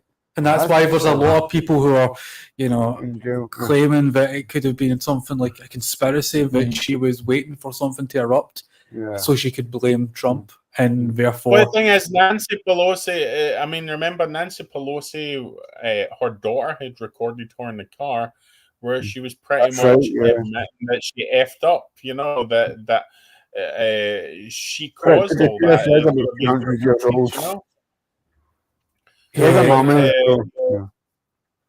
But I think it's like, as I say, maybe the rubber bullets are being used because, I mean, if the police aren't using rubber bullets, what are they going to defend against if people are hurling sharp objects? I think they should turn the hoses on them like in Selma and the dogs. I'm a big believer, right? Some countries, what they do is they use hoses, as Gareth says, they use hoses with a blue dye, and then anyone that's attacking the police and all that stuff, they get I'm talking about like later water on because they've got the fumes dye. in I Northern was Ireland. saying, yeah, and then later on, because they've got the blue dye, it's easier for the police to find who was involved in certain situations. Yeah, but because then there's a lot of dye- people who are just innocent bystanders and covered in blue dye and they get arrested as well. So it's misguided of justice there as well. So it's not exactly exact science. that could happen. Someone rioting and some normal person just tries to walk past and they get arrested But because do you know we've not actually even addressed the source of the protest? Not really about why so many people are hitting the streets, why they feel that there's an injustice taking place. Now, I know that it's about illegals and that ICE is involved, and there's a lot of people protesting ICE taking illegals out of the state. Here, would you, if you've got your finger on the pulse, do you feel like there is a lot of support in California in terms of the people you know for more ICE involvement in removing illegals? to be honest, I think a lot of it's funded, these things, right? Because every person I talk to, they all agree. See in California, right? California and a lot of jobs, right? It's very hard for Americans to get jobs because what happens is you've got Mexicans, they're very hard workers in a lot of jobs, right? A lot of them work 3 and 4 jobs just to be able to pay the rent. That's how little they get paid, right? So it's kind of like when the Polish went to the support a UK. minimum wage? Do you support legislation to introduce a minimum wage? Well, they do have a minimum wage, but the thing is, it doesn't matter how big your minimum wage is. It's never going to catch up with what the rent is. You're talking about the rent for a house in California. What is the minimum wage in California? I think it might be $10 an hour. The minimum wage in Scotland is like £10 or something like that. £12. Yeah. That's nothing. $10 is absolutely nothing. That's a disgrace. I know, but what I'm saying is, but in California, it should be 3 times that in California. Yeah, things are about 4 times more expensive. Sometimes 5. When I lived in Glasgow, the dollar is weaker than the pound. So if the minimum wage in Scotland is about £13-14, you would expect the minimum wage in a place like California to be about $20. But to be fair, well, you have a sort of state that basically has like licensed shoplifting if it's under a certain amount of money. So I think if it's just if it was slightly under $1,000, but basically what a lot of the stores were doing is they've got AI cameras and basically people stealing. It calculates it. It remembers what they stole before, remembers what they stole the next time, and then suddenly when it gets to that $1,000 or something like that, they get arrested. But I think that was encouraging people to steal by saying, you can steal up to 1,000. So there's a wee bit of practice outside there. Yeah, it was encouraging people to steal because they were thinking we could go in and steal stuff, and if we get caught, we get caught. But we can steal up to $1,000 worth of stuff before they'll prosecute us. We'll just get let out with a slap in the wrist, no criminal record, right? So it sets. But Hugh, do you not think if there was a proper minimum wage in place that would stop people wanting to go out and stealing? Because if you're getting a proper income, then you've got no reason to steal. It's like what's happening with the Mexicans is, right, when they come in and they're illegal, a lot of what they should do is they should make it illegal for companies to employ these people because that's where the problem lies. Like they'll give the Mexicans they'll give the Mexicans the work before Americans because they can do cash on the hand because they don't have a social security number, so they can't declare the thing to pay tax and that, right? So for one, the government gets less money because they're not paying tax, and the next point as well, it takes work away from the the people who are citizens of the country, right, and the state. When all this stuff's happening with ICE and all that, it's like when all this stuff's happening with ICE and stuff like that, a lot of people are in support of the whole ICE. I mean, to the fact there was that joke someone says, it's I like my tea with lots of ice, like in California and stuff like that. You know, making jokes. It's and it was the same. It's stuck to a Mexican and a stoner. Stoners always have their papers. Yeah, these jokes haven't got any better, have they, Vinny? Who said that? Yeah, so it's like Isn't the minimum wage in Pennsylvania? It's like something like $7 an hour. Yeah. What is it with America in terms of like wage slavery? I mean, you got rid of slavery in the 19th century and you replaced it totally with wage slavery. Yeah. And then, you know, you've got migrants that are coming in working for basically nothing, being exploited by, you know, a class okay, of I actually found it. You listen, Gareth. So the minimum wage in California basically apparently is supposed to be in 2025. It's going up to $16.50. But a lot of the Mexicans, they're paying them like $8 and $10 an hour under the table. So basically, Mexicans get half the price, do twice as work, and companies keep half the profit. And see, the whole thing is, right, the Democrats being the party that was all about slavery and stuff like that, right? They're still enslaving people, you know. It's like in America, you're supposed to have pursuit of all happiness and stuff like that, right? There can't be happiness if you're working 4 jobs just to be able to pay your rent, you know. And now, see the store you have got in the UK called B&Q, right? I think it's the same company that owns. I think they own Home Depot out here because they use the same outfit and stuff like that. So out here, if you go to Home Depot in the morning, you see all the Mexicans all hanging outside it. And basically what they're doing is they're waiting because you'll get contractors that will come along and say, listen, I need help to build this house. Do you want to come and work for us? So basically, I went to Home Depot this morning to buy silver cream for cleaning all my silver. And I only seen 3 Mexicans there. Usually there's loads of them, and I think they're Sorry. Yeah, I think because there's a lot of them worried that ICE is going to. In fact, I think ICE had done it at one of the other locations, but not this one, right? They've been going to Home Depot and stuff like that because they know a lot of the illegals are hanging out there for cash in hand work, you know, to get picked up. So when I went there today, there was only 3 people. You know, usually there's loads of them. There's about 50 of them all hanging around looking for work, but there was only 3 people there today. Do you think those 3 are maybe undercover ICE agents or something? More than likely. No. And another thing as well, what you guys call the car boot sales, we call them swap meets out here. And a lot of the swap meets you go to as well, one of them actually cancelled last week because they were saying the fear of getting raided off of ICE.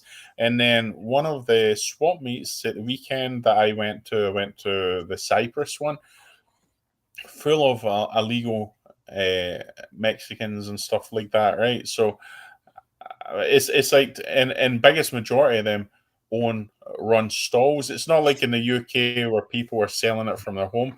90% of the stalls at the swap meets out here are vendors, you know, and a lot of them are cash in hand. They're not legal in this country, so I think a lot of them are starting to feel uneasy that ICE could do raids on these swap meets.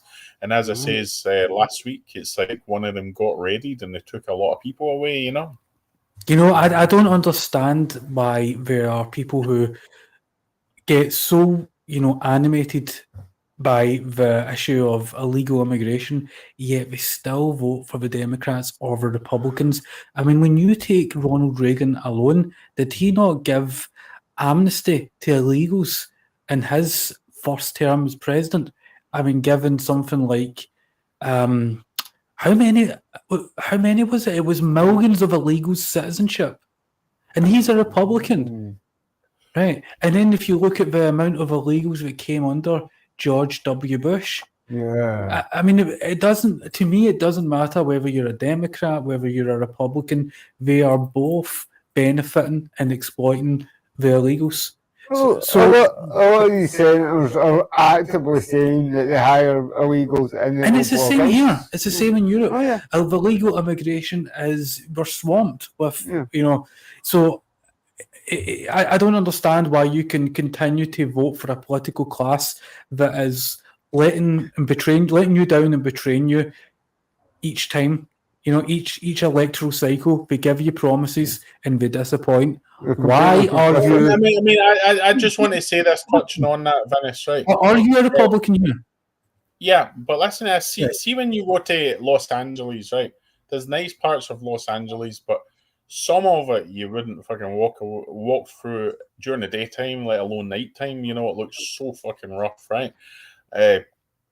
You see the roads are all cracked, spray painting on the walls and all that stuff, and you think to yourself, is this what these people are voting for?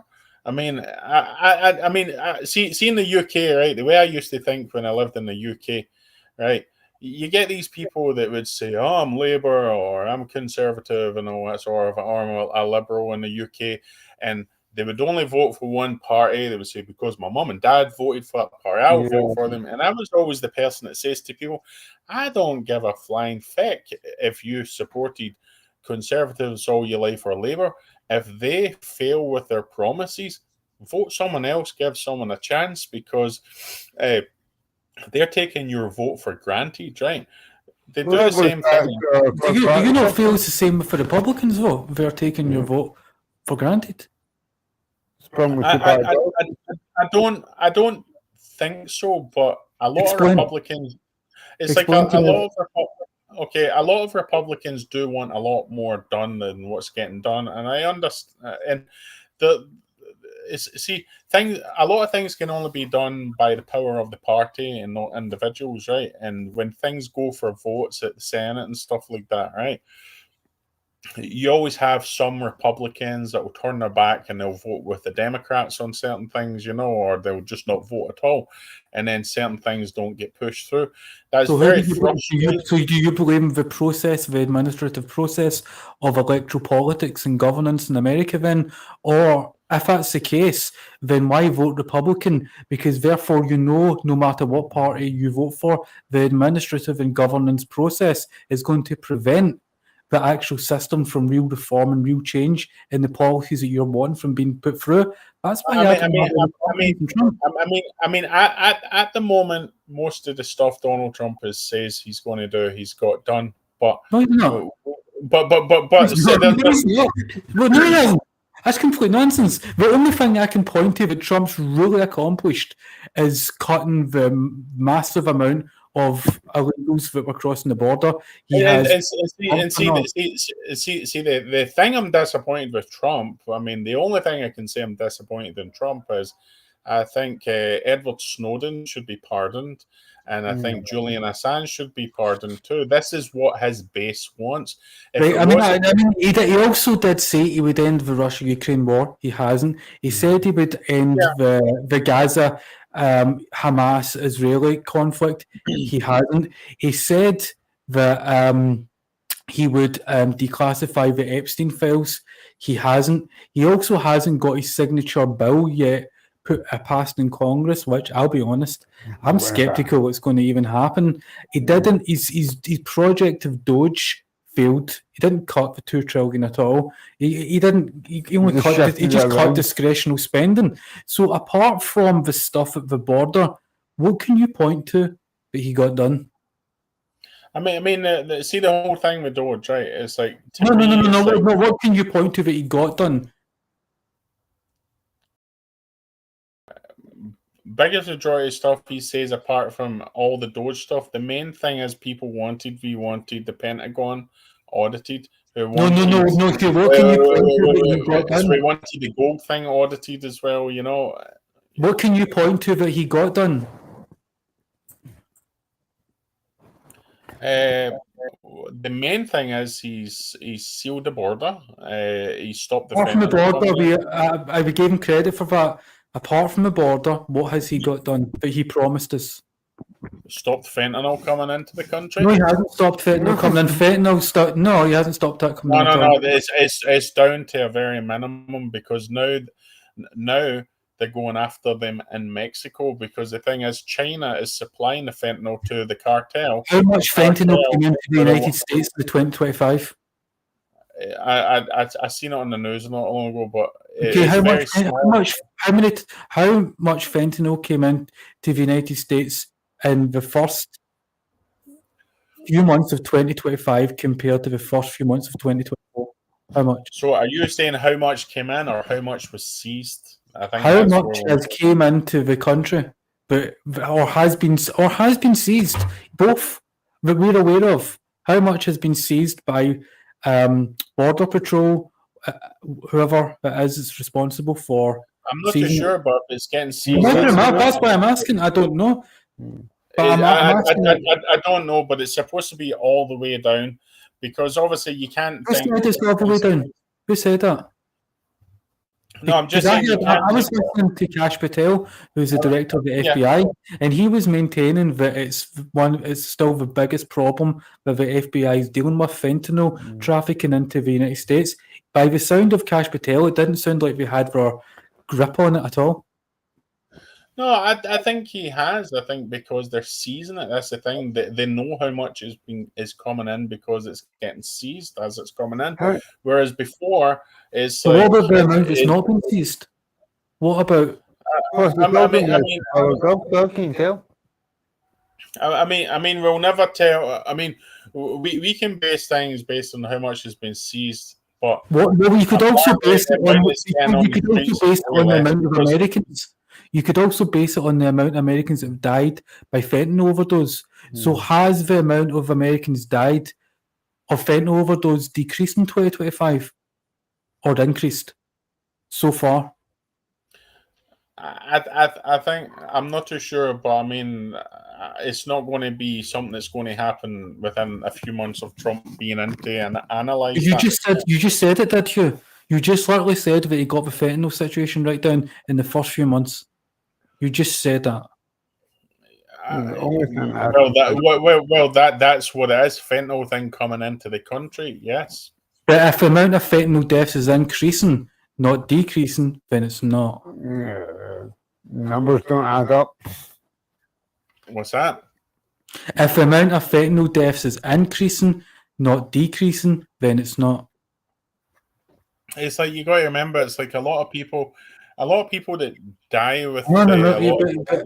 But if the amount of fentanyl deaths, if that's increasing, not decreasing, then they've not brought down the amount of fentanyl that's going into the country.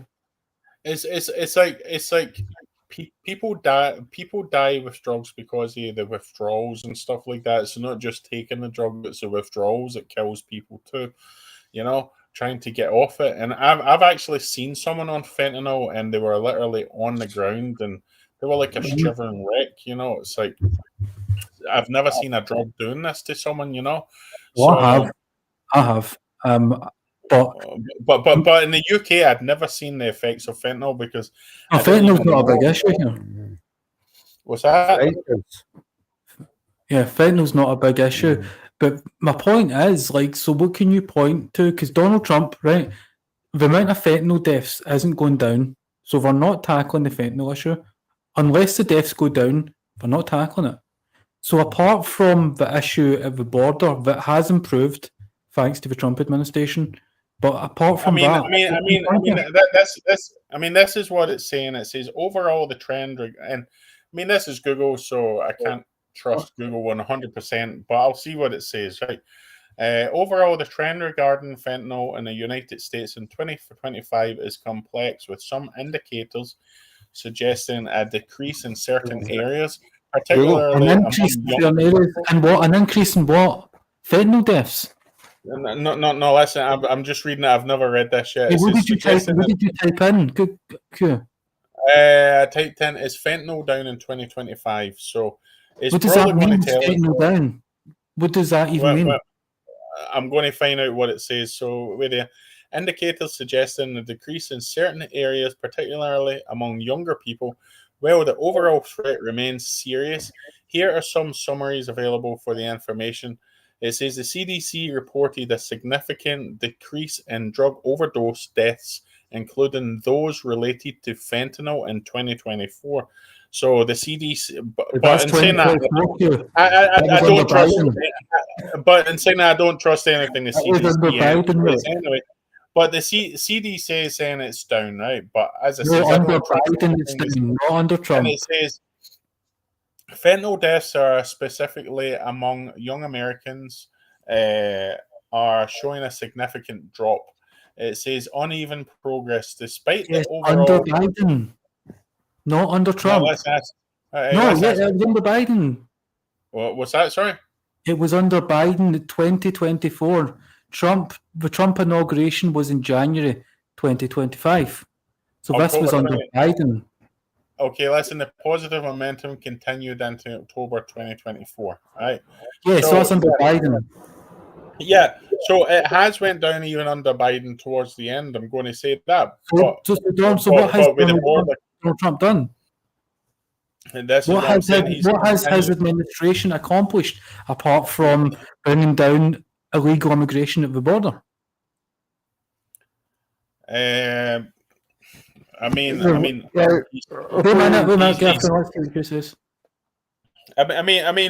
how he stimulated the economy. Look at all the U.S. credit rating has went down under Donald Trump because of his tariffs. No. Yes. It's hit record levels. If you follow, the credit rating was downgraded under Trump. I know that, but when you look at the S&P 500 and everything like that, that's the stock market. I'm talking about its credit rating. Right. So, I mean, you can say a credit rating, but every country in the world someone can say America's credit rating, but other countries in the same scenario as well. So it doesn't make us any less than the other. Question about it. The United States has got been up 0.4 million and it was in 2024. 2025. It was 3.05 million, and 2025 is 3.09 million. So it's went up. Did you hear that? Fentanyl deaths have went up under Donald Trump. I mean, I don't know that. I don't believe everything I read in the thing. I mean, I would find it hard to believe. It's because you got to think, right? It's like if you're making it harder for people to get into the country, of course they're going to go down. It's not going to go up. But there's a lot of misinformation. So why did you cite fentanyl as something he's accomplished? It's because a lot of the fentanyl was coming over the border. It wasn't just coming over port of entry. It was coming over the border. Obviously now people can still climb the fence and bring stuff over, but they're quickly apprehended when they come over. And but the amount of fentanyl deaths is up. So obviously there's fentanyl coming into the country if it's not been seized. I don't believe everything that we read in Google because it's like that was Dr. Gomez. I was Dr. Google is come on, what's he accomplished apart from the border? Just let me say this right. You listen. So if you own a bank and if you own a bank in LA and you leave the doors wide open, safes wide open, and everything like that, guess what's going to happen? Next day you're going to come back and all the money and gold and silver's gone, right? But if you secure that bank and you keep it makes it harder for people to achieve that theft that they want to do, right? So you've got to think to yourself, there is a lot of misinformation. There was a lot of information out there about the COVID vaccines and all that before, right? So we know it can be manipulated, right? So just as I said about the bank, it's like if you lock the door, then you're cutting away the easy opportunity someone has to actually achieve what they want. And Trump says it's coming down from Canada too. I don't know if that's true or not. Yes, I've Cash Patel. Cash Patel said that. Yeah, so coming down from Canada, and obviously, but regardless of Marines where it's got them coming bringing from, in stuff with a little submarine as well and stuff like that. regardless of where it's coming from, the situation ultimately is you define the situation when it comes to drugs. If a situation is improving by how many people are dying of drugs, how many people are addicted to drugs, and the number of people who are dying as a result of fentanyl has went up, according to the numbers. So he has failed so far on that. So let's. And where are you getting these numbers from? Gav John, where did you get that? I was actually Google. Can you do me a favor? Can you get Gareth to share it on the screen? If I can bring it back up again. I mean, I did say earlier on, I didn't want us to be looking at the Yes, phones. I apologize. Yeah, but I think it's important. I mean, because as I says, during the whole COVID thing with the vaccine and stuff like that, they manipulated everything on the internet. Yeah, but this is why I says I don't trust everything on the internet because it can be manipulated. But basically, I can't see that, Gareth. Make your head shine. It's like, but all I'm saying, I can't see it's just white because I think it's on the screen. So basically, what I'm saying is, it's like, obviously, you think if you make it harder for people to do a certain thing, then their objective is harder to achieve. You know. I would say that Trump has succeeded when it comes to sort of reducing DI programs and that whole sort of woke toxic culture. And see another thing as well, Gareth, right? Another thing that I forgot to mention to Vinny as well, right? So he's still not giving me anything. I'm going to give you this as well, right? One major thing in California as well is the MS-13, right? It's like it's gangs that are basically cartel members in California, right? And they kill people and stuff like that, right? There's people that are rapists. Is this like the Maryland dad? The Maryland dad? It's like these people have got that connect them to the cartel and stuff like that group, right? Now, Trump's main thing, he says, the border patrol's going after, first of all, was the cartel, right? Because the cartel are the ones that's bringing all these drugs into the country as well. And to this point as well, Donald Trump's been in talks with the president of Mexico, saying that she had says that she would give the thumbs up if America wanted to hit the cartel in Mexico, you know, because the cartel is so powerful. They've got people involved with the politicians and stuff like that. They run entire towns and communities, like they are the law essentially. So it's like I think basically what Donald Trump wants to do with the cartel is basically what he done with ISIS. You know, it's pretty much.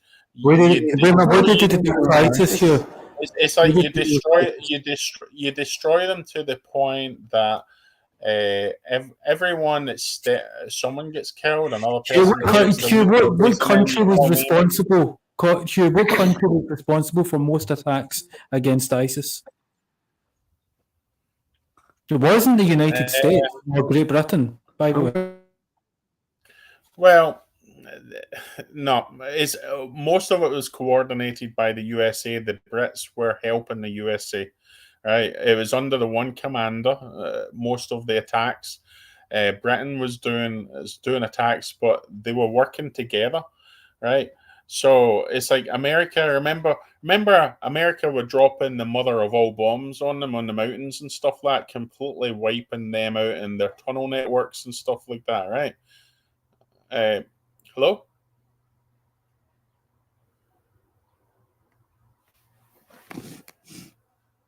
Hello.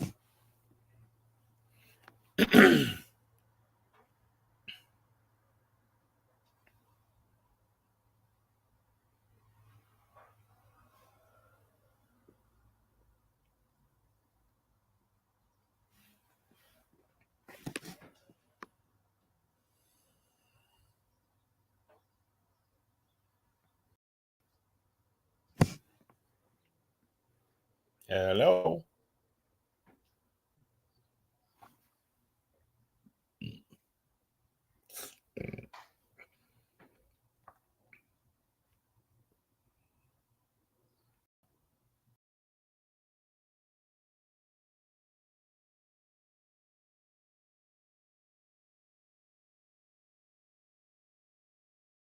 What happened?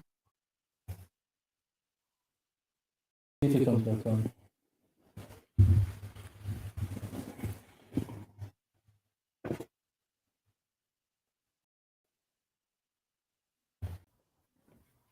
What happened to you there? I don't know. Used to just disappeared. You know. Yeah, but what I was saying before there was that glitch in the Matrix is it was an alliance between Russia, Hezbollah, and Iran that defeated ISIS.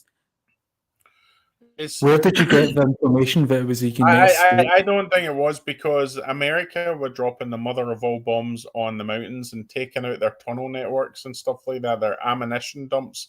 I think the about how point- you get And then the whole thing with ISIS, every time one of their leaders got killed, they would move someone next in command into their position, then they would get killed, and then it kept happening to the point You are aware that it was the United States who were funding ISIS. While Russia was bombing ISIS and destroying them, the United States was doing Operation Sycamore, creating it. I wouldn't be. I wouldn't be surprised if created ISIS. I just let me say. I mean, to be honest, America has got the, there's a government, and then there's. Do you know what Operation Sycamore is? I've not heard of it, but Operation Sycamore was the project that involved the United States through its intelligence agencies training up al-Nusra and all these Islamic terrorist organizations that were in Syria. And this is like the cauldron that ISIS basically was created in. And what was happening is that ISIS and all these other Islamic groups were sweeping through Syria, and they reached Damascus. And it was at that point that Russia intervened, Iran intervened, and Hezbollah, and they ended up pushing ISIS back. What happened with the United States later on is that is when Donald Trump was elected, he changed the US government's policy on ISIS, and he began a bombing campaign, especially in Iraq, because ISIS moved into Iraq. So as I says, there's a shadow government that does things and all that stuff. I mean, there's Lindsey Graham, for instance, right? Donald Trump's trying to do peace talks, and I think it was Turkey. I think it was, right. And at the same time, Lindsey Graham's in Ukraine one day before. He's not part of a shadow government. He's a United States senator. We don't. He can be a senator, and he can be part of the shadow government. He's in the closet, all right. He's part of a. See, in order for him, let's ask Gareth. In order for him and the other one to be over there doing that stuff, apparently it went against the U.S. Hatch Act, they call it, right? So what I'm saying is, the shadow government can do stuff. I mean, basically, look what happened with bin Laden. America trained bin Laden and basically funded his terrorist No, group. this wasn't just a shadow project. But do you remember back when Barack Obama was president? Barack Obama was about to launch a bombing campaign on the Assad government. You had the parliamentary debate in the House of Commons over here, and I think it was, who was it who was against it? I think, was it Miliband? Was it Miliband? And they voted it down, and that basically shot. That was the death nail in the coalition of the willing. But no, it was official government position at one point, the United States government position, to bomb Assad and not ISIS. And this was concurrent with Operation Sycamore. So see the whole thing that was happening in Syria, right? Yeah, I mean, I've not looked at it for a while, but you had ISIS, right? But you also had other groups as well, right? They were all fighting each other, right? And basically, one of the groups, basically America was funding. They were pretty much, America shouldn't be sending any weapons to any person based on because they think they're on our sides. Because usually, just like Bin Laden, they turn around and they use the weapons on us, So it's like I just think it's like we've got too many warmongers, in the political circle. They want us to go to war. They've got lobbyists from all these, you know what I don't like? like Raytheon and all that stuff, right? So we do their bidding. Yeah. Hugh, do you know what really gets me? And Americans do this a lot. Whenever a country like Russia or any other, or China conducts a military operation in a state, they say it's the Chinese government. But when the United States do it, they say it's the deep state. Yeah. What are you talking about, man? But the thing is, it's like, I mean, the thing is as well, a lot of Americans would agree with this as well, and even Donald Trump says it as well, right? We want America to concentrate on us and stop involving ourselves in why is he sending weapons to Ukraine? I won't think so. So you got to remember this. No, back in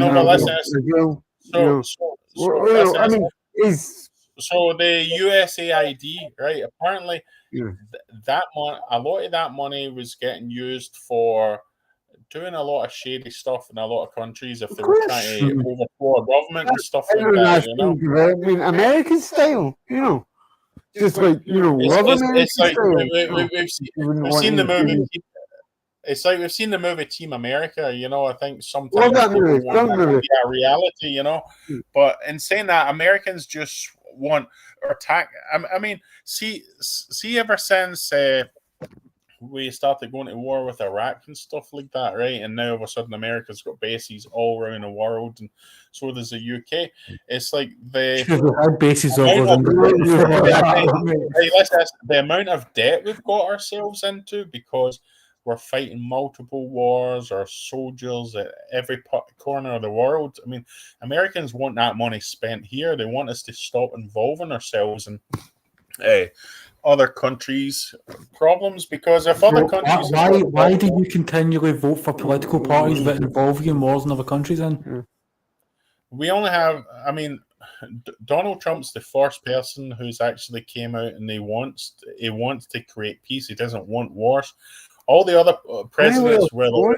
I won't say that this is why people call Trump's Republican MAGA, because he's all about America, whereas previous presidents for Republican and Democrats have always started wars, Why is he electing to Redfield then?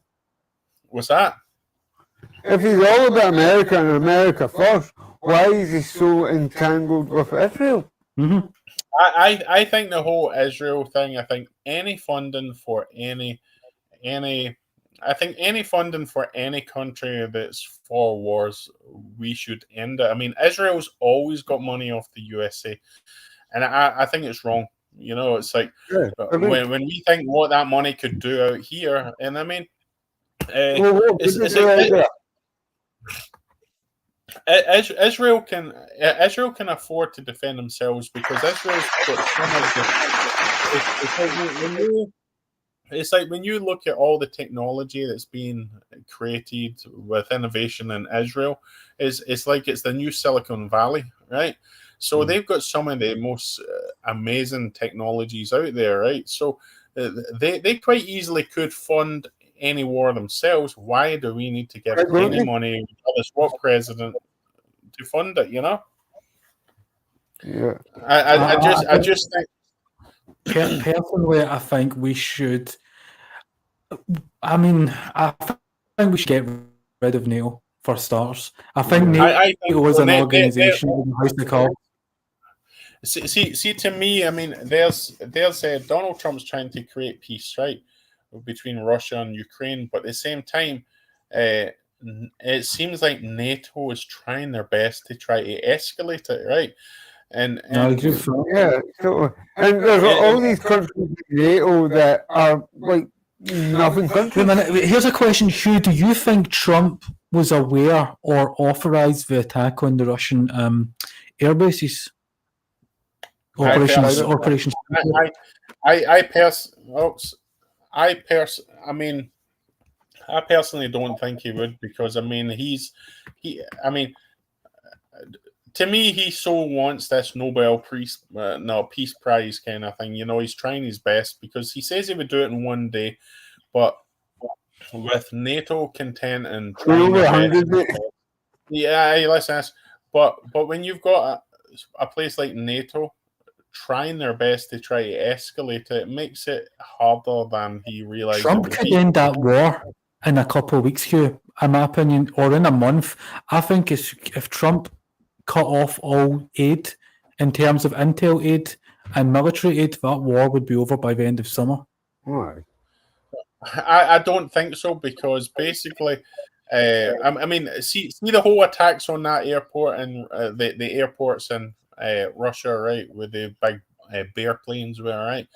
It says they think that the satellite technology used to allow them to do that was NATO's technology, right? So it doesn't matter back from it if NATO is. Was it not Starlink then? For what I remember. No, it wasn't. It wasn't Starlink. It was US military satellites. So basically, if Ukraine are allowed to do that, and you got to remember as well, someone in Ukraine had says, I think that was a 1.5 year plan to do that. I don't believe that. I mean, it was very well calculated, right? Do you know why? Do you know what makes me think Trump may have had some level Because of they had involvement? bridges and that stuff as well. They had drone boats and all that stuff. Yeah, but Hugh, do you know what makes me think? Do you know what makes me think Trump may have been involved? Just 1 week before the attack, he was saying Putin had gone crazy, and that if Putin doesn't stop the war, something bad's going to happen in Russia. And 1 week after Trump said something bad's going to happen in Russia, you had that attack. The day before peace talks.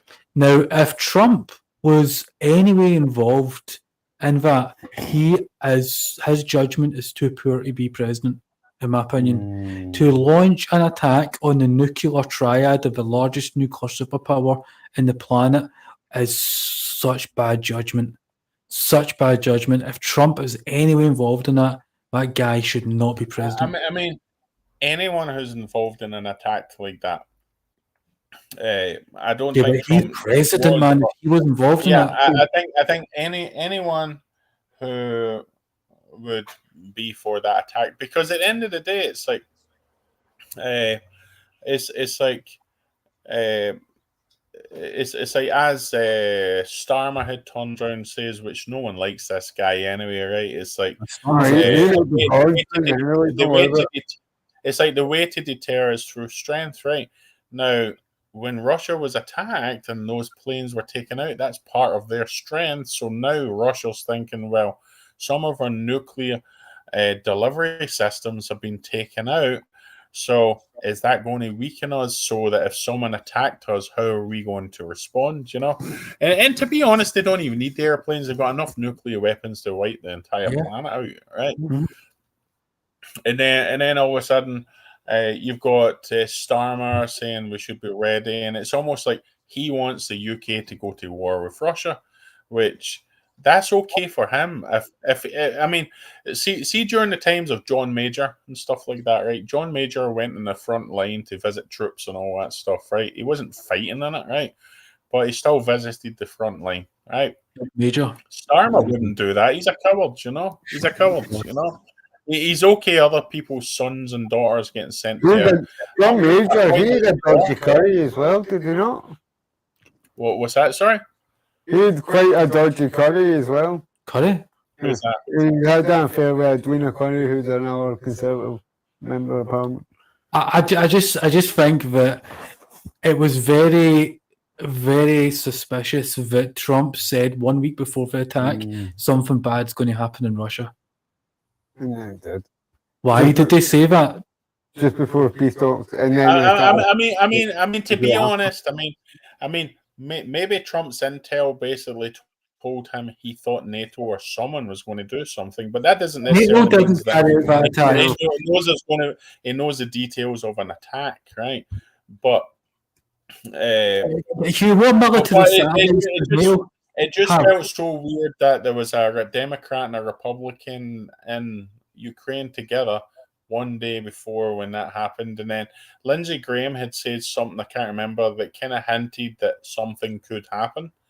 And to me, it's like a lot of people say he should be booted out of his position because that's going behind the president's back, and they spent about $580,000 on a plane and all the luxury. What has President Trump done to Lindsey Graham? If Lindsey Graham was going behind his back, he's done nothing. I mean, something definitely needs to get done. I agree that something needs done because a lot of Republicans have said that too. Something needs done about Lindsey Graham. Did you say it was NATO satellites or it was NATO that was doing it? Because as far as I'm aware, NATO doesn't have its own independent satellite technology. The United Kingdom and France uses the American satellites to basically navigate their Storm Shadows and their Scalp missiles. They don't have their own independent military satellites. It doesn't matter. If the satellites are American, if the satellites are American, because they need the codes. They need American authorization. If it's like America is part of NATO. America was the one that started NATO, right? Yeah. So I'm not too sure if other NATO countries can do something without alerting the other what they're doing. Why did you say it was NATO, not the United States? It's kind of like this, right? You know the UK, right? The UK use a Trident system, right, which is to deter through the sea with the submarines with the nuclear tips and all that stuff, right? That's an American system, right? The Trident, right? But the thing is, if the UK was to use that stuff, America doesn't necessarily most likely have the power to know the UK is going to launch an attack against someone, right? The same as where they share the same thing. They literally need to get the code from America to use the Trident system. If they're using the satellite technology, it doesn't mean that every country you are aware that the British don't have their own satellites to operate the Storm Shadows. Neither do the French. Neither does NATO. They are all using American satellites. It's America that did it. No, it's like they can use these. They can use the satellites. Not without American permission. I don't think so, because if they have to defend themselves in a nuclear conflict, they need to be able to use satellite to deliver their systems. You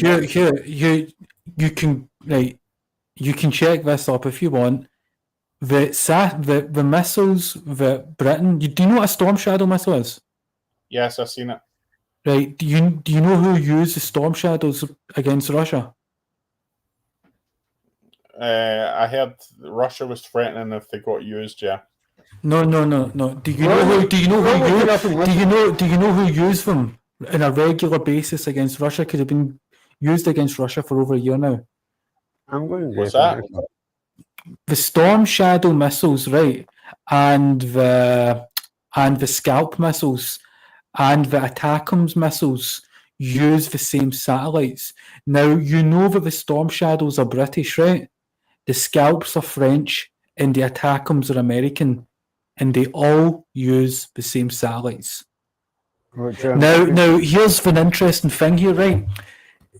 When Donald Trump was elected, he stopped the British from firing those missiles into Russian territory because they were using the American satellites. So the British can no longer fire the Storm Shadows into Russia without American permission. because Trump stopped their permission. So you're wrong. Well, the thing is, as well, it's like, I mean, So it's America that attacked Russia. It's not nothing to do with NATO, Ukraine. mate. I don't think it's them, but it's like the Pentagon. Basically, I mean, it's like the Pentagon, which is so corrupt. I mean, even Jeff Bezos has got his finger in the door and all that stuff with the Pentagon, right? It's like, and then you had that guy Milley, who worked for the Pentagon as well, right? He was trying to defy Donald.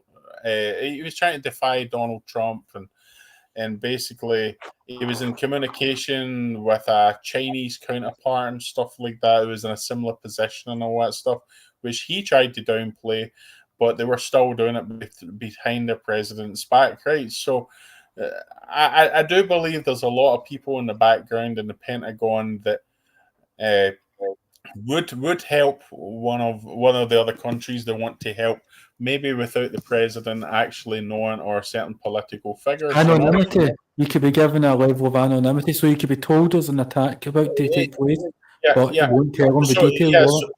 So I think maybe Donald Trump was, maybe he knew there was a chance something could happen, but because there's a lot of people, because we've had problems with the FBI and all that, and now all of a sudden they found a secret room in the FBI headquarters and stuff like that, where all the plans and stuff like that was, and all their wrongdoings. The Pentagon, I believe, is probably the same as well, where there's people that can help other countries without the government actually knowing about it, Hugh. Gav Johns just alerted me this show's been almost got 3 hours. Yeah. So, and also, I just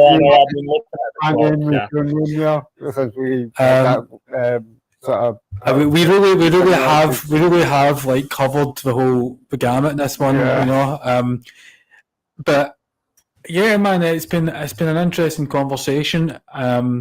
The introduction I'm a bit disappointed with, but again, that was my cat trying to distract me and I lost my train of thought. But apart from that, I've enjoyed the conversation and I hope that the listeners enjoy it. And tomorrow, me and Gareth John are going to see Jimmy Dore in Glasgow. Do you know Jimmy Dore, Hugh?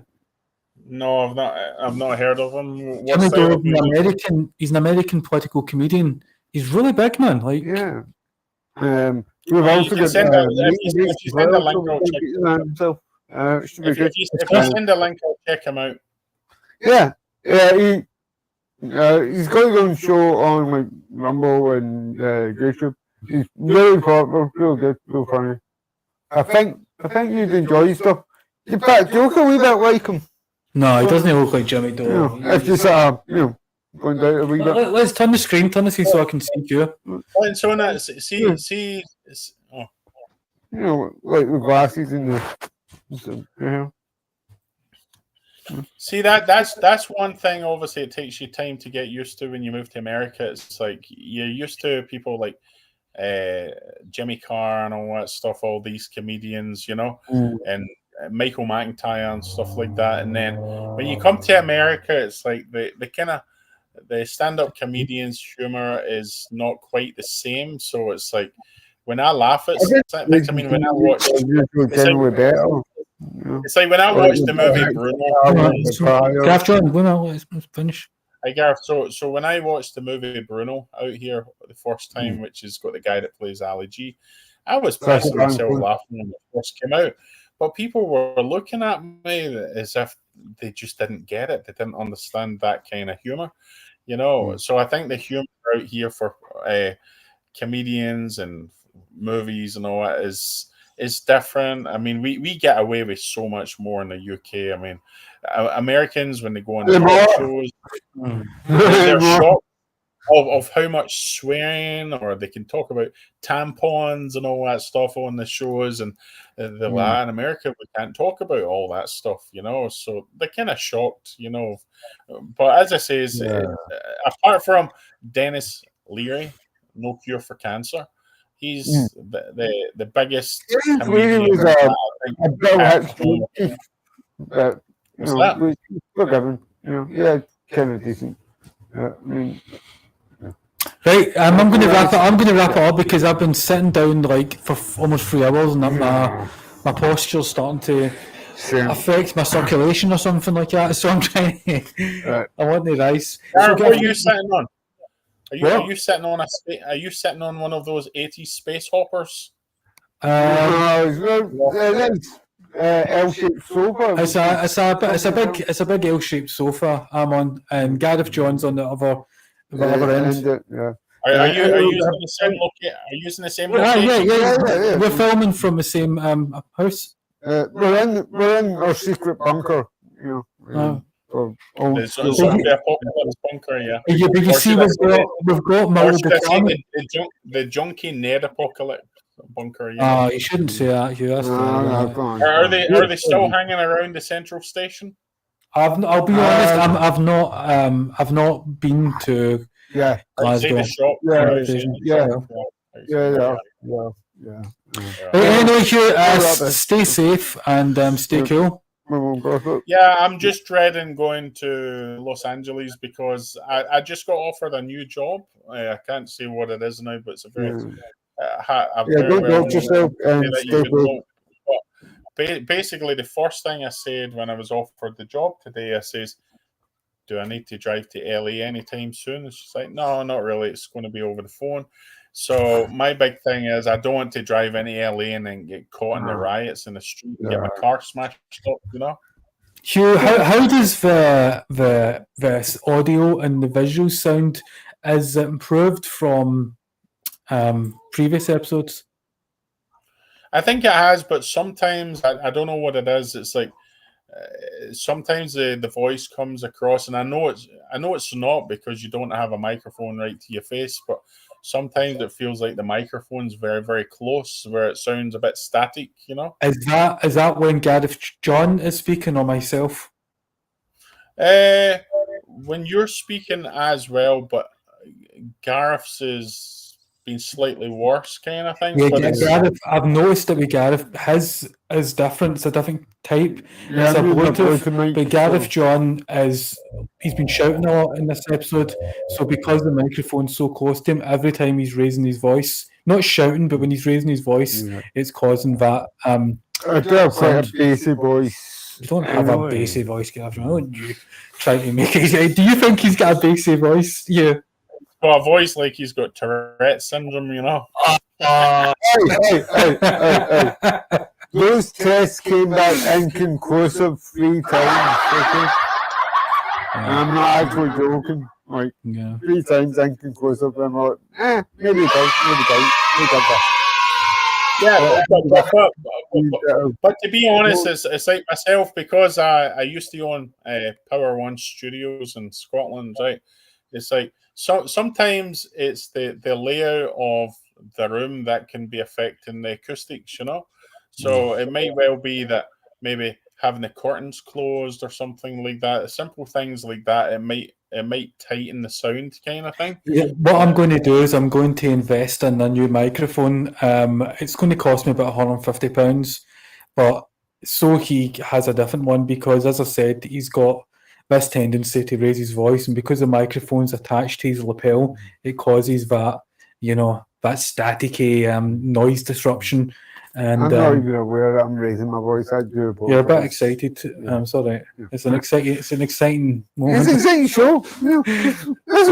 He's saying some he's very controversial, this guy, So I can understand why It's you're like saying see basically the best microphone for your budget would probably be the Lewitt LCT 240 Pro.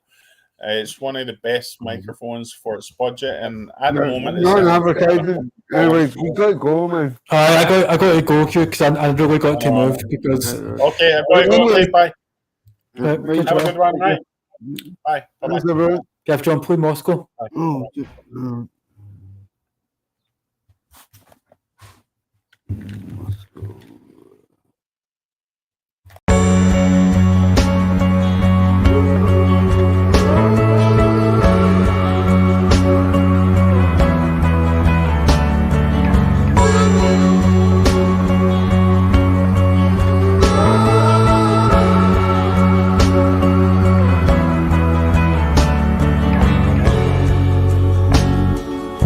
The train said Moscow as I stood against the wall, stranded in Warsaw with no one to call. I needed to get there before the heat came down. I knew that my future lay deep down in the underground.